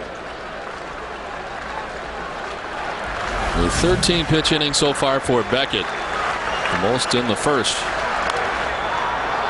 Had to throw 16 first inning pitches, but that's not much compared to where it's been this year. Whatever reason, having to throw a lot of pitches early in outings and then kind of settling in as his outing would go on in the 3rd and 4th and starting to decrease from there. A little more economical tonight, at least into this inning. Again, the 3-2 pitch. Bell grounds it back up the middle and into center field. Josh Beckett and retired the first 16 Philadelphia Phillies and was perfect through 5 1/3 before a base hit for David Bell breaks it up. And you know, he's starting to think about it. It's getting late in the game. Veritek doing a wise thing here now, going out to, you know, try to calm him down. It's in the back of his head. There's no question about it. The crowd responds, and a wise move by Veritek. Go out and get him focused now on the rest of this game.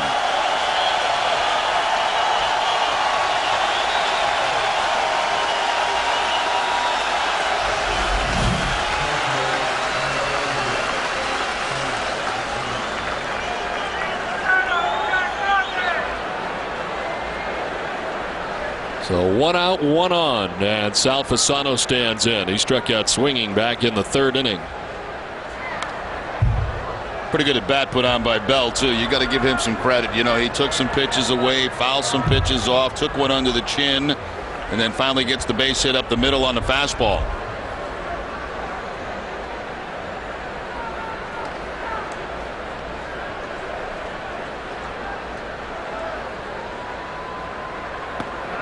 Breaking ball inside, and it's a ball and a strike now to Fasano.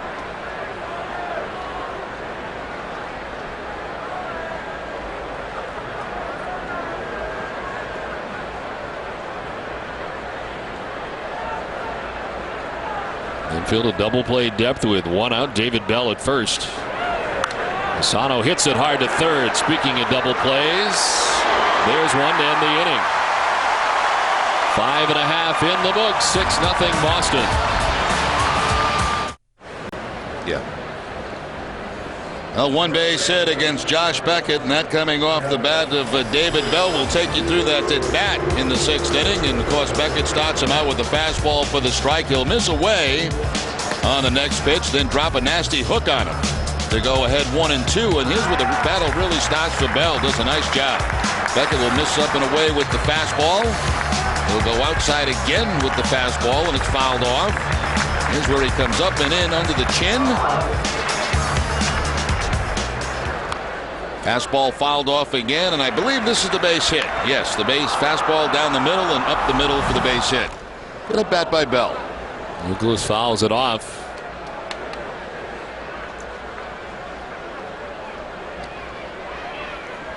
So just the one hit allowed by Josh Beckett through the first 6.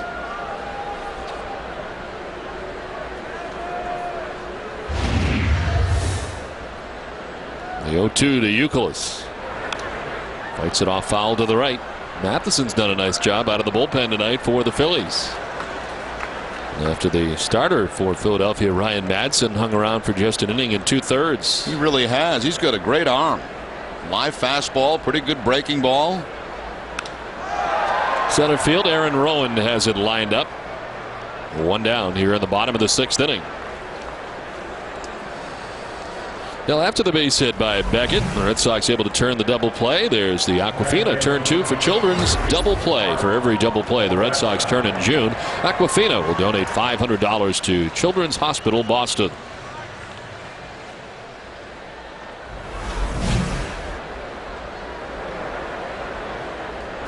One down for Mark Loretta. Had a double back in the 1st inning. Well, tomorrow the Red Sox and Phillies play in front of a national audience as the A-teams here. Joe Buck and Tim McCarver bringing you the action on Fox and Fox 25 here in the Boston area. Of course, this game will be going to most of the country. It's funny, you know, because they have that combination has done so many Red Sox Yankee games over the last playoff 4 years, playoff game, regular season games that. You know, both sides think they're anti, either Red Sox or Yankees. I mean, they can't win. They don't care who wins. They just want to do a good game and see a good game. But they get, in treatment in Boston. Boston fans think they're anti-Red Sox. When they go to New York, Yankee fans think they're anti, Yankees. They can't win. Well, they don't have to worry about that tomorrow. They can just worry about Red Sox, Phillies. This is off the glove of Matheson and out towards Utley. Still had him pretty hard. Didn't slow it down very much. And Loretta's retired. 2 down.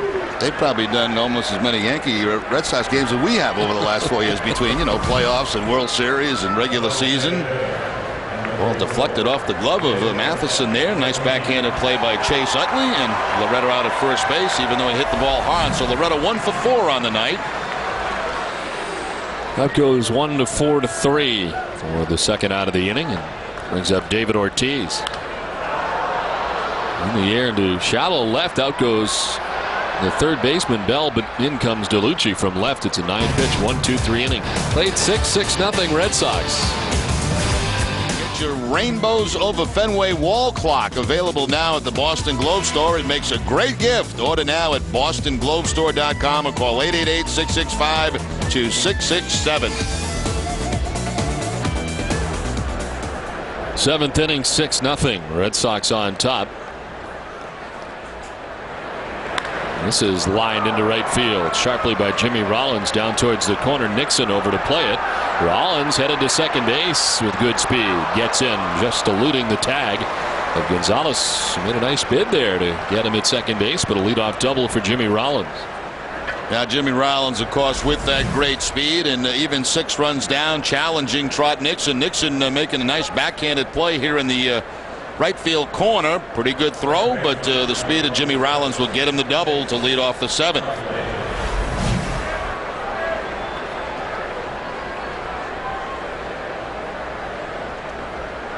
I like the Philly uniforms. You? I do too. Yeah. Home ones especially. I like the whites, the home whites. Very sharp.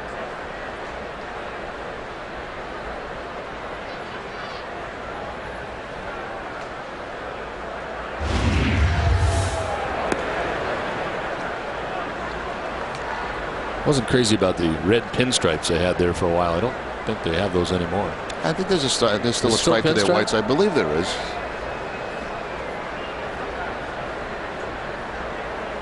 I think the all-time ugliest uniform, I can think of two. The Pittsburgh Pirates. Yeah. When they won the championship. The rings across the hat. Awful the whole uniforms. What's your Astros? And when the Chicago White Sox one year wore shorts on certain days. That was unbelievable. Houston Astros had some. This is hit to deep right field, sending Nixon back at the wall. It's gone into the bullpen. And the Phillies, a double and now a 2-run home run here in the 7th inning, welcoming Josh Beckett. And Philadelphia on the board. It's now 6-2 Boston.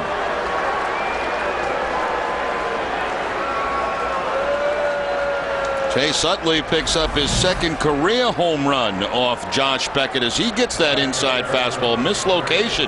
That ball was supposed to be away. It stayed inside, and Chase Utley makes him pay. His 13th of the season. Nixon runs out of real estate right at that bullpen of the Phillies. 18 home runs given up now by Beckett, the second here at Fenway. It's Bobby Abreu, who was 0 for 2. He struck out and grounded out. Yeah, the shorts. Did they wear that all the time? That was their regular? Or is it just a special thing? No, they had these ugly tops that they wore outside their pants, and they, then every now and then on hot days they wore the shorts. It was just brutal. I mean, that was in the Bill Veeck days at Old Comiskey Park.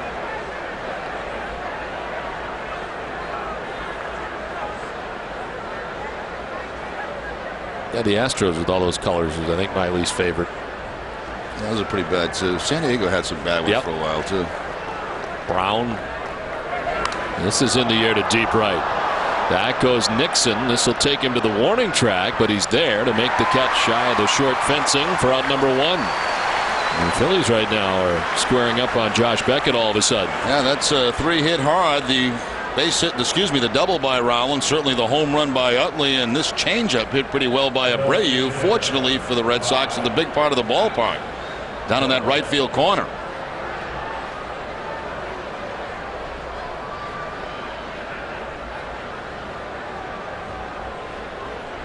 One down for Pat Burrell. Grounded out to third and is flied to center. He's 0 for 2. Dunkin' Donuts is in its 7th year of hosting local youth groups and charitable organizations in the Dunkin' Dugout, a special seating section here at Fenway Park. Thousands of children have had the opportunity to catch a Red Sox home game thanks to Dunkin' Donuts.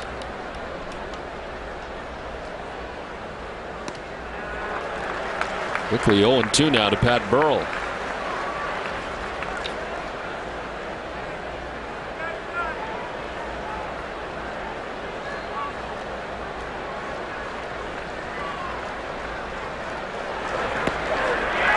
Strike 3 over the outside corner. And a curveball from Beckett, and it finishes off Burrell. 6 strikeouts for Beckett. Well, for the most part tonight, I mean, Beckett has had all of his pitches working. Nice hook here on the outside corner, about knee high, just completely freezing Burrell. He thought that ball was going to be away.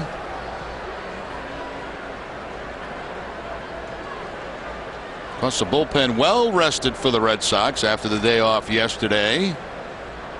And this might be the last inning for Beckett. We'll see.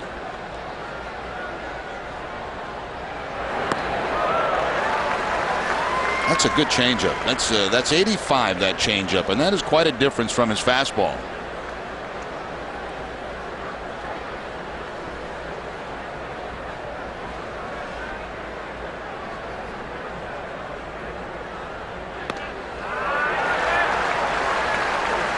It's almost time for the 7th inning stretch, brought to you by Jordan's Furniture. It's not just a store, it's an experience. Visit them in Reading, Natick, Avon, and Nashua.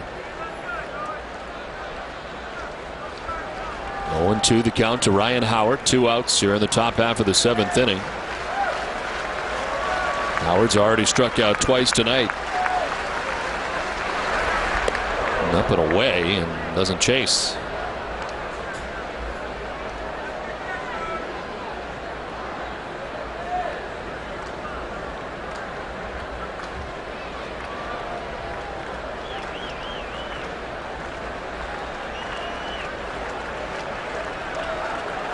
Beckett was perfect tonight to the first 16 batters of the game. Went 5 1/3 before Bell broke it up with a single. This inning, a double and a home run. It's 6-2. And Howard stays alive on the 1-2, fouling a 95-mile-per-hour fastball off to the left.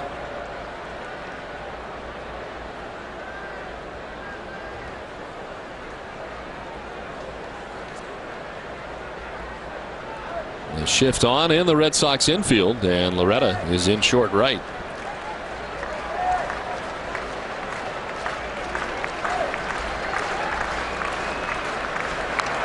Howard with a late swing, sending it foul back into the seats off to the left. Next pitch here for Beckett will be the 90th of his outing tonight. He's had to expend a lot more energy over the last couple of innings.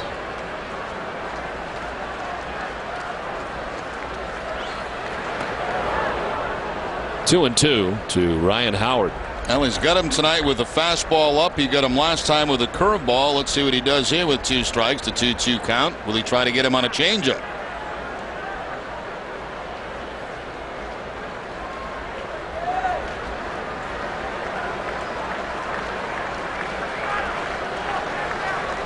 Going to the hook. The trifecta in strikeouts against Ryan Howard. 7 Ks tonight for Beckett. It's 6-2 Boston. Time for a Sports Desk update with Hazelman.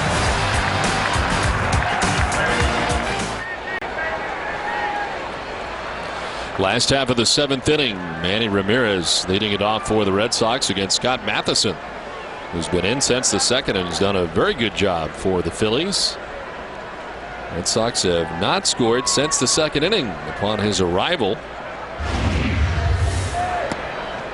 Manny with a 3-run home run in the 1st, an RBI double in the 2nd, reached on an error in the 4th inning committed by David Bell, 3rd baseman for the Phillies.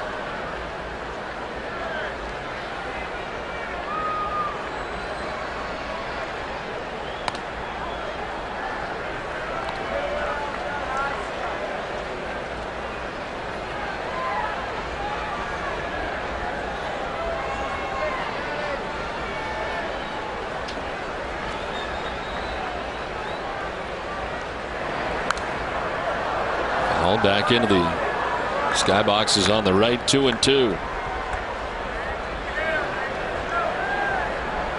On the hook right now for the Phillies, their starter Ryan Madsen, inning in 2/3, 6 hits, 6 runs.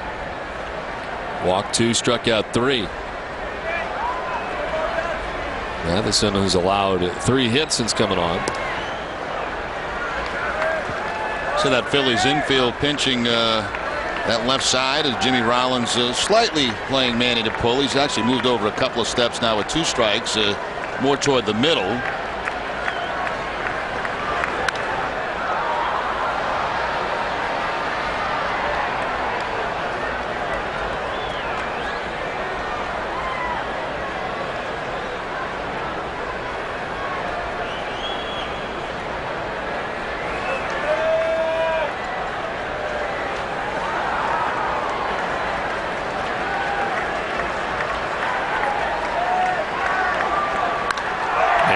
One high and deep to left center field, and Ramirez has gone deep for the 2nd time in the game. A solo shot this time has the Red Sox on top 7-2.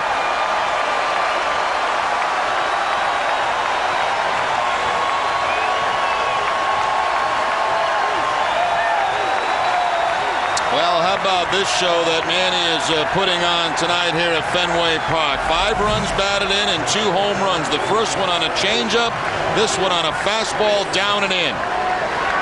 Right now, Manny is in the zone, and you can see it coming about 3-4 games ago.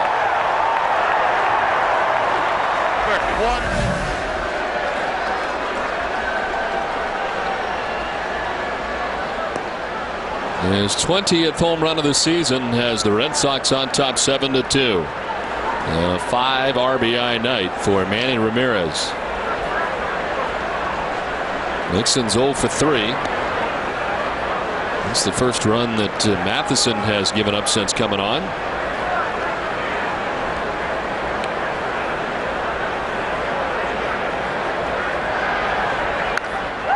Nixon drives one to right field. Down towards the corner.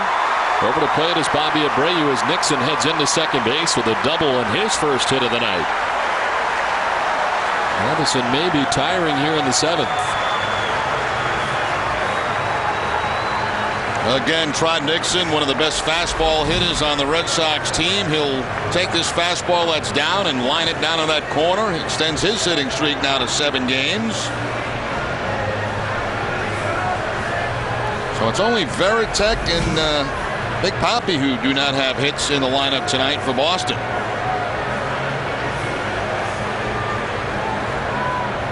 Scott Matheson from Vancouver, British Columbia, Canada. Last year pitched an A ball for Clearwater. Made 23 starts. Made single A for the Phillies.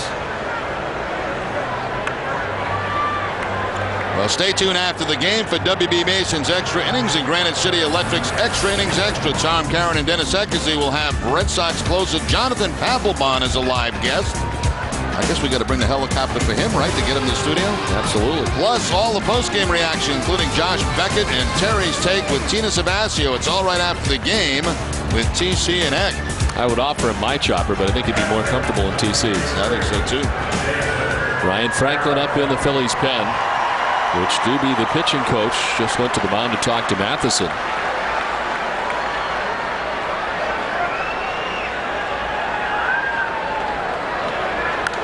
Veritek has had a frustrating night tonight at the plate. He struck out 3 times.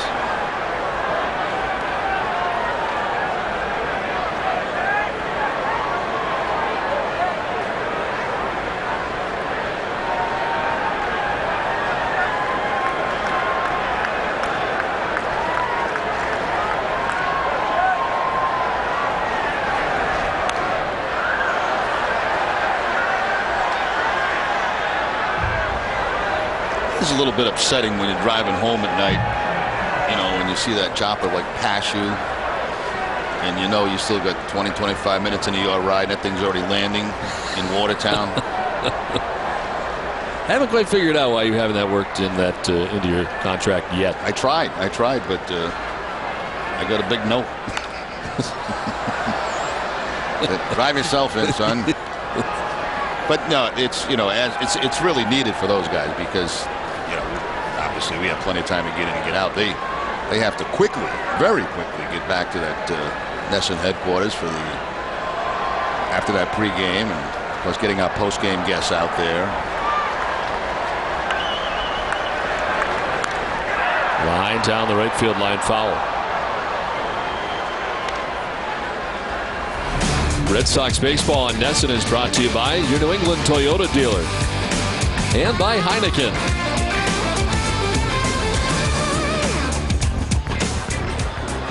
Nearly 43-minute rain delay off the top tonight. But we are into the last of the 7th. Nobody out. And Veritek skies went out towards shallow center. Late break for Rowan. Out goes the shortstop Rollins. And Rollins puts it away for the first out of the inning. Nixon remains at second.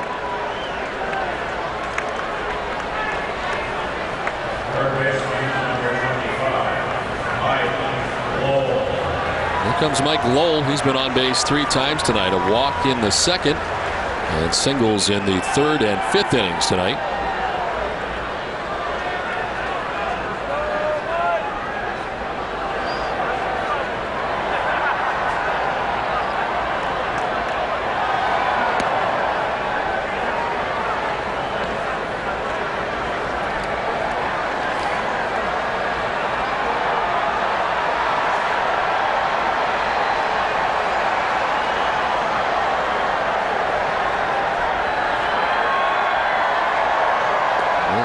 Enjoys taking on these Philadelphia Phillies. He had a pair of home runs and 4 RBIs in 2 games against the Phillies back in May. The Red Sox took 2 out of 3. His 24 career home runs against Philadelphia. Of course, most of those coming as a member of the Marlins.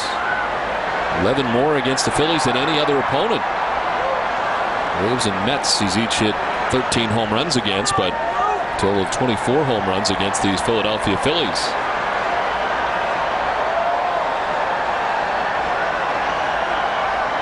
And look at the breakdown for Mike Lowell against opponents.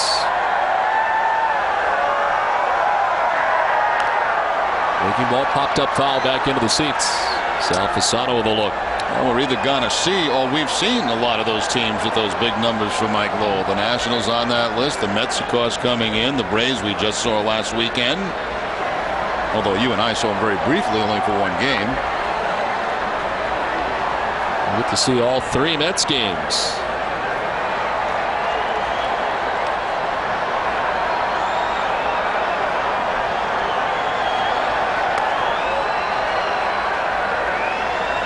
Headed out is Fasano. Doobie coming out looking for a trainer. Looks like he may have hurt himself. Yeah, this might be an injury deal here, as Fasano immediately went to the mound and Doobie came shooting out of the dugout. Here comes Charlie Manuel. Let's see in this last pitch. The high fastball.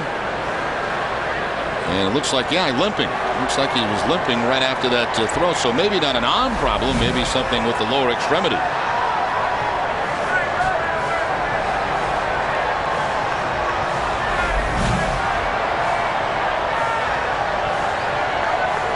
Yeah, looks like he rolled over that left ankle, doesn't it? Yep.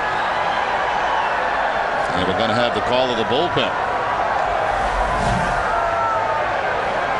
Yeah, Matheson did a very good job. Long relief tonight for the Phillies, coming on in the second. And leaving here with an apparent injury after giving up just his first run of his outing. 7-2 Boston. And the honor goes to John Lester. 2 starts, had 2 wins. 1 against Atlanta, 1 against Washington. 12 innings total, 8 hits, 2 runs, and 15 strikeouts combined in the 2 outings. The pitching performer of the week, brought to you by Hyundai, goes to John Lester. Well, the youngster Lester will be pitching in the first game of the series against the Mets. New pitcher on for the Phillies, 3rd of the night, Ryan Franklin. Franklin making his 33rd appearance, all of those out of the bullpen. Of course, he's had some starting experience, but a relief pitcher now, 1-4 record on the season. 7 career games, 5 starts against the Red Sox. The 2-2 record's been pretty good lately. Over his last 8 appearance, 1.50 ERA, 2 earned runs in his last 12 innings. Time to check out the game summary, brought to you by your local Lincoln Mercury dealers. Well, it's been quite a night for Manny Ramirez. Hit a 3-run shot in the first inning, his 19th home run of the year. And after an RBI double in the second inning, would hit another home run in the 7th inning. A solo shot. And it's been quite a night tonight for Josh Beckett, who was perfect through 5 1/3 innings before giving up a base hit to David Bell. He gave up 2 runs in the 7th. And with the first 7, it's a 7-2 Red Sox lead as the Red Sox continue to bat here in the bottom of the 7th, and Beckett's still in there with the jacket on. Yeah, nobody throwing in the Red Sox bullpen. Pretty low pitch count, so Beckett will probably come out for the 8th inning. Nixon at second. Mike Lowell with a count of 2-2.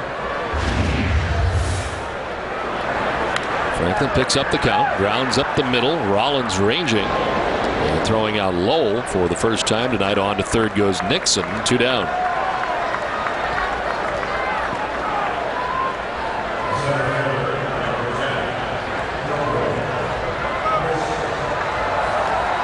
Here's Coco Crisp. Singled and scored in the second, grounded out in the third, popped out in the 5th.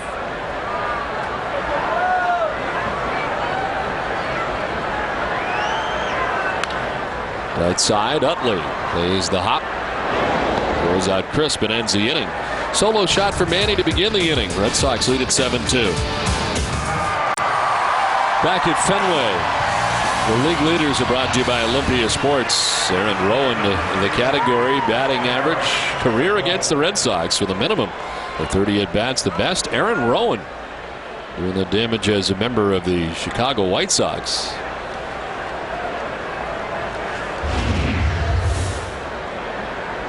He leads it off against Beckett, who works into the 8th. Defensive change for the Red Sox.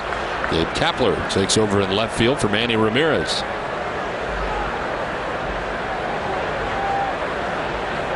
Manny with a great night tonight.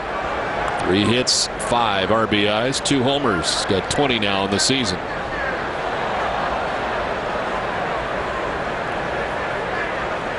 Beckett, after giving up a 2-run home run to Chase Utley last inning, then retired the next 3 in a row, including striking out Pat Burrell and Ryan Howard to end the inning back-to-back. And it's at 93 of them tonight. He's averaged 96 and at 112. He threw against the Texas Rangers in a no decision here at Fenway Park back on the 11th of June. Some backup in the bullpen right now is Mike Timlin loosening up just in case. You know, they don't want to get this inning out of hand, and you have Beckett up there making maybe 115, 120 pitches on the night. So they got Timlin going just in case.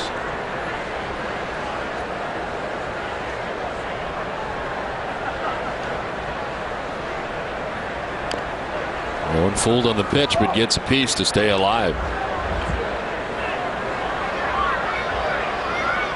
Red Sox coming in at 42-28, a season best, 14 games over 500, and its best record after 70 games since the 2002 campaign.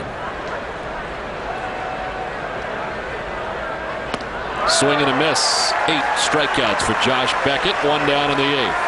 Well, I think, you know, there's no question we're seeing the best stuff tonight that we've seen from Josh Beckett. Now, he's had some very good ball games, especially early in the season, but I think this is a game that he put it all together. You know, his fastball, his 2-seam fastball, his curveball. He's thrown a number of changeups. Just been pretty much an overpowering, dominant performance tonight, with the exception of a minor stretch in the 7th inning. Well, after 4 7-strikeout performances, he's got his season high, as he's got 8 strikeouts here tonight, and has struck out the last 3 batters in a row.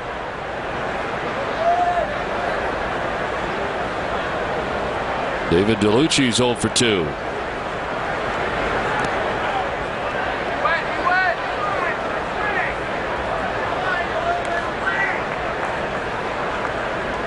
Didn't go, says Ron Kulpa, third base umpire.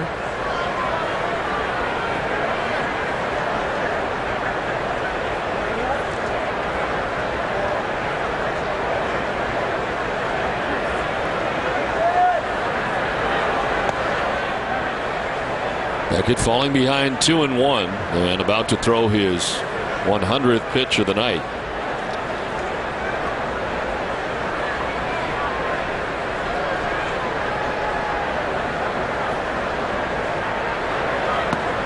This is with it, and it's 3-1. David Bell waiting on deck, 1 out here in the 8th. A 7-2 Red Sox lead.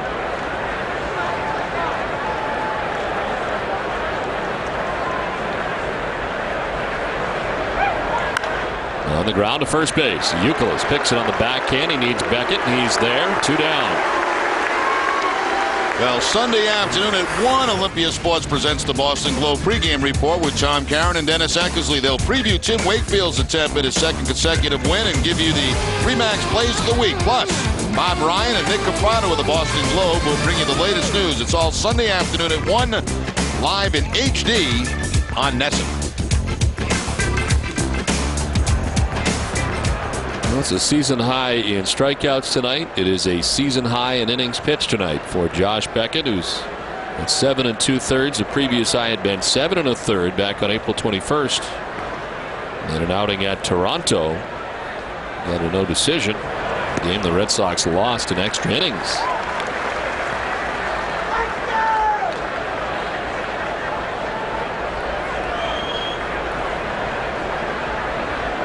David Bell broke up the string of 16 in a row retired by Josh Beckett. The first 16 of the game for Beckett. Perfect through 5 1/3. But Bell, in a very lengthy at bat, was able to ground one back up the middle into center field for the first hit of the night for the Phillies.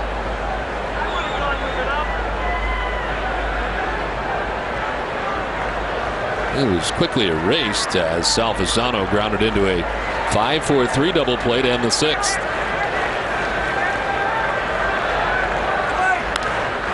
Popped up. Veritek, Lowell coming down from third, and Lowell will make the catch. It ends the inning. 1-2, 3/8 for Beckett. Continues to cruise. 7-2 Boston.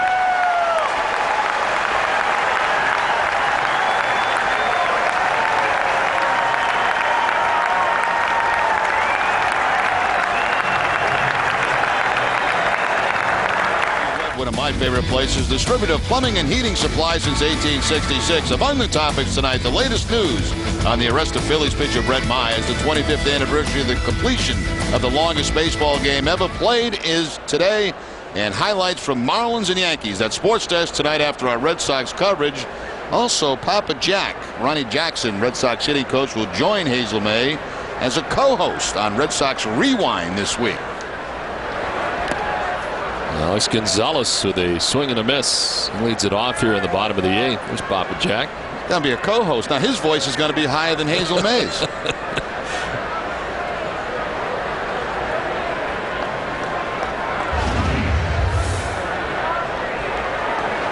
Seriously, though, you've been around a long time, you know, minor leagues and here in Boston. And have you ever met a nicer guy than Ron Jackson? No. And he hasn't changed one bit. I'm sure he hasn't changed for you all these years you've known him. I met him as an 18-year-old kid, and he hasn't changed a bit.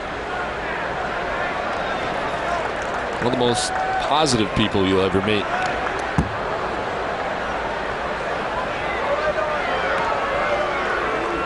One of those guys that walks on the bus, you know, as we're traveling. He makes a point to say hello to everybody as he heads to the back and sits in his favorite seat. But never goes by without saying hello to everybody. He's got a mean streak in him, too, you know. You know, you told me that, which I've never seen. Yeah, you don't want to see it. I can't even imagine it. And you don't want to see it. Down the line, a fair ball. Kicks off the boxes, jets out to DeLucci.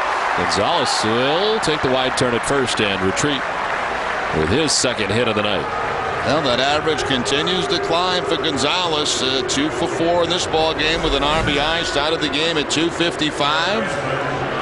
And he's up to 260 now as he takes that off-speed pitch right over the third base bag.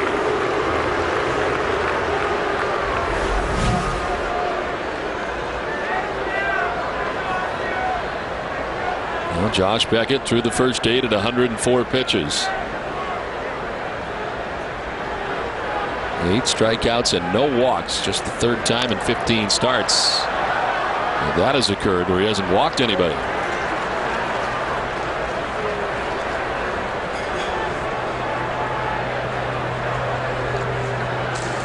The jacket on and nobody warming in the pen.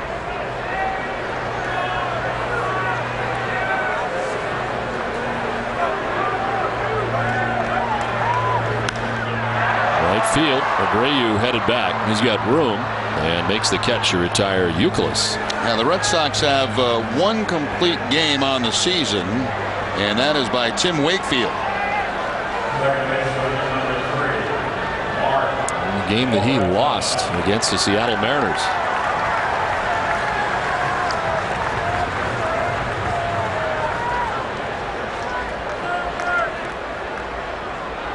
Now 1 on for Mark Loretta. A double back in the first inning. Came around to score a run. Since then a strikeout, fly out, ground out.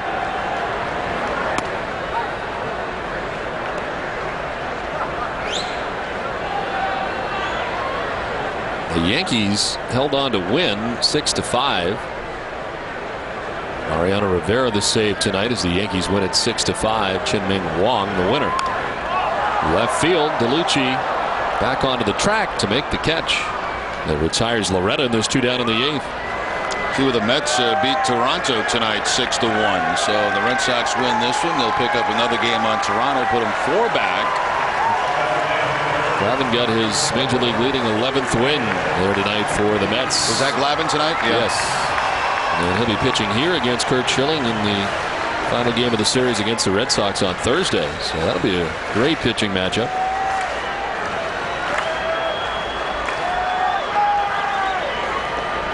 David Ortiz 0 for 3 tonight with a walk.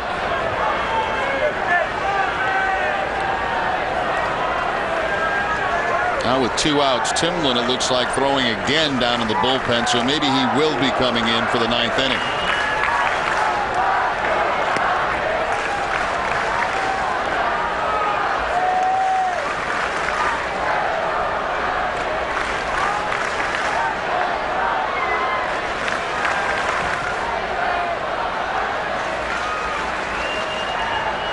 1-1 to Big Papi. Alex Gonzalez at first, 2 down. Look out. A couple times they brought it inside to Ortiz tonight. One time upstairs around the letters, this time down around the legs. And Big Papi still with those quick feet to get out of the way of that. Quick Papi feet.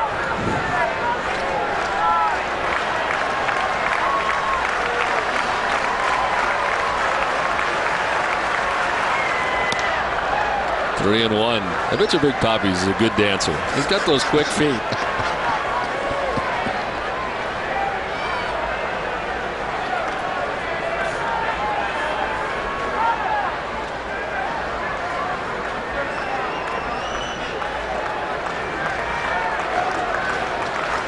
Birthday wishes. 3-1 the count to Ortiz.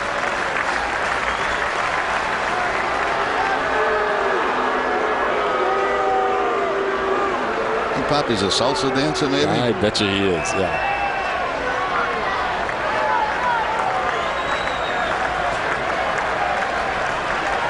Time call. Ortiz backs out. Ryan Franklin, the third pitcher of the night for the Phillies. He came on after the injured Scott Matheson left the game.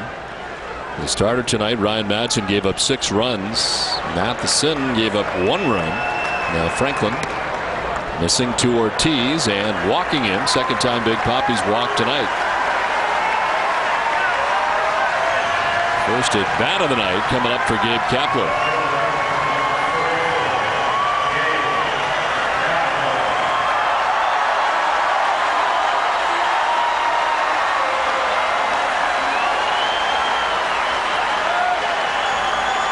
Gabe 4 for 7 in his return to the Red Sox. Took over defensively last inning for Manny Ramirez in left.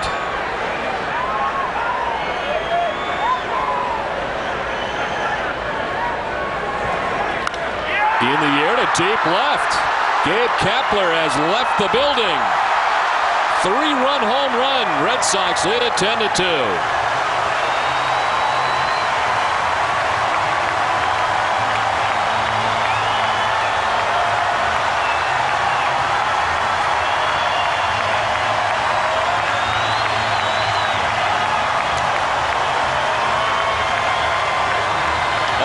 Work, all that rehab, all that lonely time that Kapler spent coming back from the Achilles is really paying off now. He's got 5 hits since returning to the Red Sox, picks up his first home run, and you know everybody in that dugout feels good for him.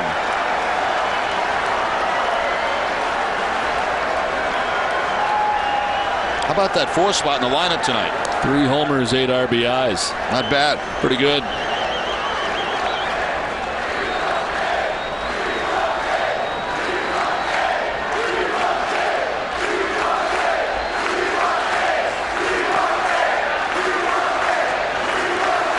Crowd chants "We want Gabe" as he hits his first home run since returning, and they get Gabe.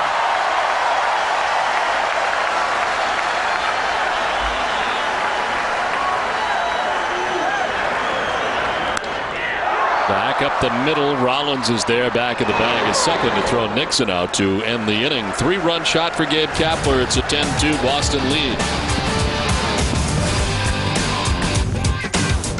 Nesson is brought to you by Bernie and Phil's Furniture, Coors Light, Olympia Sports, the place for the best at Adidas soccer gear, Citgo, and by Southwest Airlines.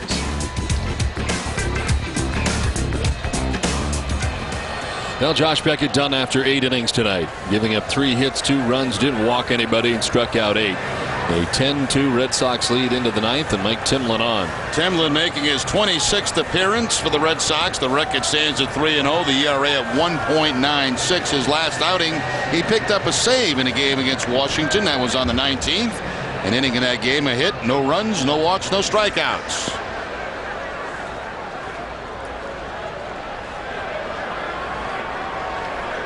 Now the combination of Red Sox with some pretty easy wins recently, and the fact that had a day off, the bullpen in very good shape for Boston as they head into this weekend series. And the 8 innings from Beckett certainly doesn't hurt. Great outing tonight for Beckett. Shane Victorino will lead it off here, pinch hitting for Sal Fasano to begin things in the 9th.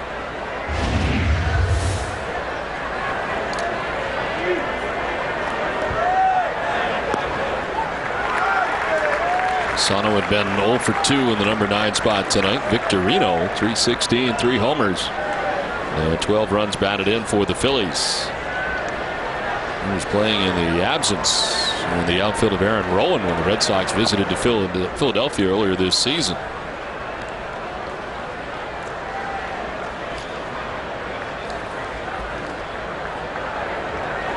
He went 4 for 13 in that series against the Red Sox with a couple of RBIs, had a home run.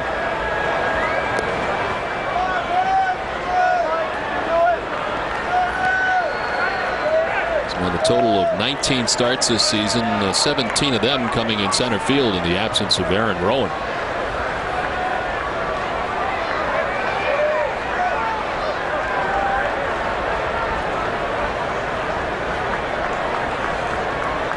Two 2-1 to Victorino. 3-1 now to Victorino with Jimmy Rollins, the top of the Phillies order, waiting on deck.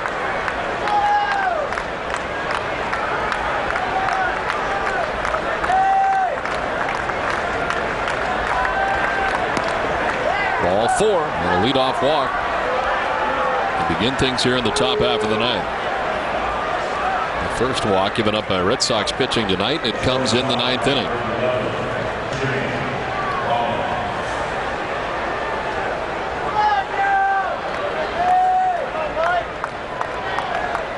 There's Jimmy Rollins, who grounded out to first base in the first, flied to right in the 4th, and a double.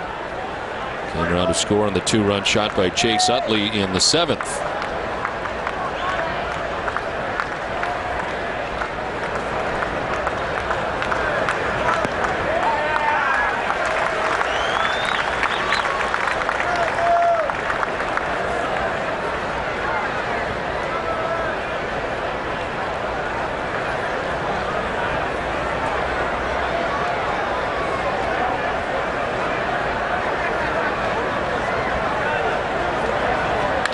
On the ground towards second base. Loretta to second for 1, on to first in the dirt, and not picked by Youkilis. He tried to. And reaching at first base is Rollins. They get Victorino at second for the first out of the inning. It looks like maybe, let's see if Victorino got on top of Gonzalez, causing that throw to bounce to first base.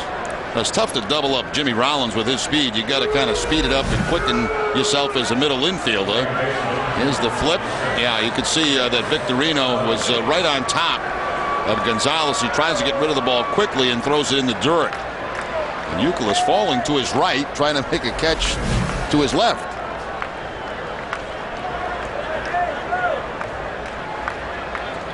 Rollins has grounded into 8 double plays this season, which is hard to imagine with his kind of speed. You know why, Don? He hits a lot of balls up the middle to the second baseman and shortstop. That's the only way he can turn over the double play against those kind of guys.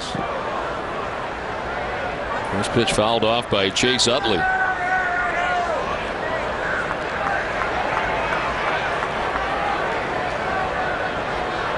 Red Sox infield still a double play depth, 1 out, 1 on, with Rollins at first base.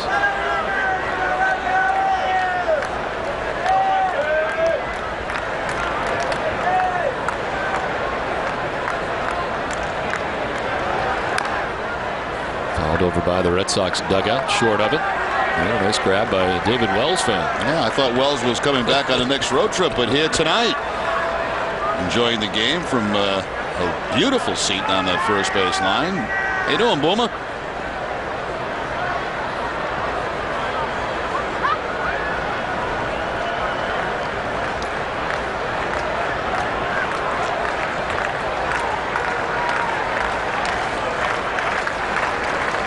To the count, Chase Utley. Swing and a miss. Timlin strikes him out. 2 down in the 9th. Timlin is throwing a Fosh changeup now. You know, for a while he threw a splitter and he was not happy with it, so he's gone to more of a Fosh changeup, and it's been a very, very good pitch for him. instead of the normal grip on the baseball, as you throw a normal changeup with the 3 fingers, it's almost a 2-finger as he splits his fingers to create the drag on the baseball.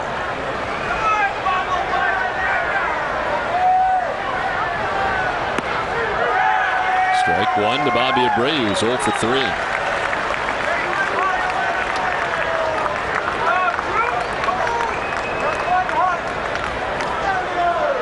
Abreu has reached base safely in 19 straight games. That's on the line right now. He's 0 for 3 tonight.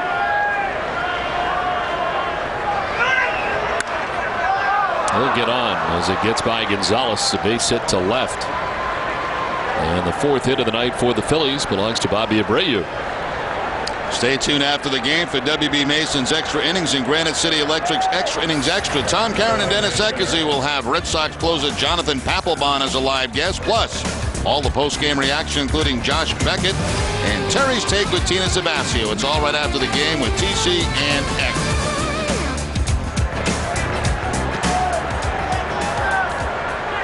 Paps will be on. He's a couple of days off. I was in the clubhouse the other day because he goes, "Hey, Rem Dog." He said, "Do you hear me screaming in that microphone out there?" I guess that we have a camera out there, and so we can hear, the pop of the throw. And I guess he goes in there once in a while. He goes, "Hey, Rem Dog, that was a slider." Have you ever heard that? No, I have not.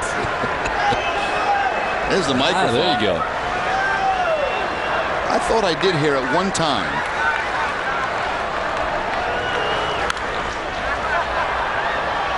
Burrell batting and fouling off the first pitch.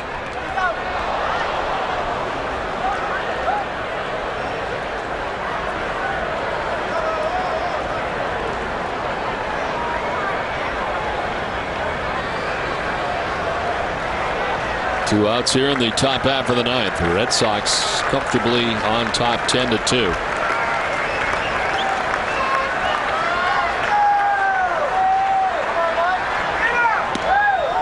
Strike 2, and it's 0-2 to Burrell. He's been held hitless tonight. Ground out, fly out, strikeout. And the Red Sox 1 strike away from winning their 7th consecutive game. By the way, they got that ball for Bobby Abreu on that base hit. That was his 1500th of his major league career. Mike Timlin with the 0-2.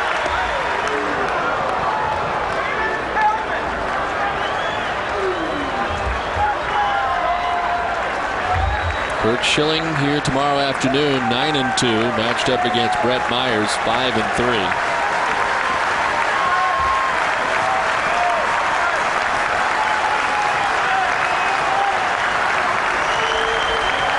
A 1-2 pitch. Framed by Veritek, but it's 2-2.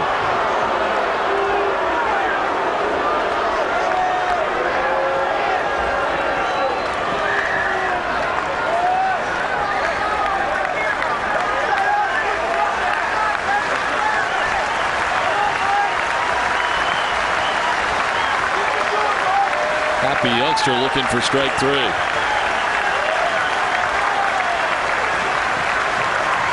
There's strike 3. Timlin finishes off Burrell, and the Red Sox take the first game of the series against the Phillies. Boston has won 7 straight for Terry Francona, their longest winning streak since July, the end of August of last year, and they won 8 straight. They'll try to do it here tomorrow with Kurt Schilling on the mound. Josh Beckett picks up win number 9 of the season in impressive fashion here tonight. And Gabe Kapler with the finishing touches tonight for the Red Sox as he hits the 3-run home run in the bottom of the 8th. It's all good for the Red Sox. They win it 10-2. WB Mason's Extra Innings right around the corner, so stay with us. Jerry and I will be back after this at Fenway Park.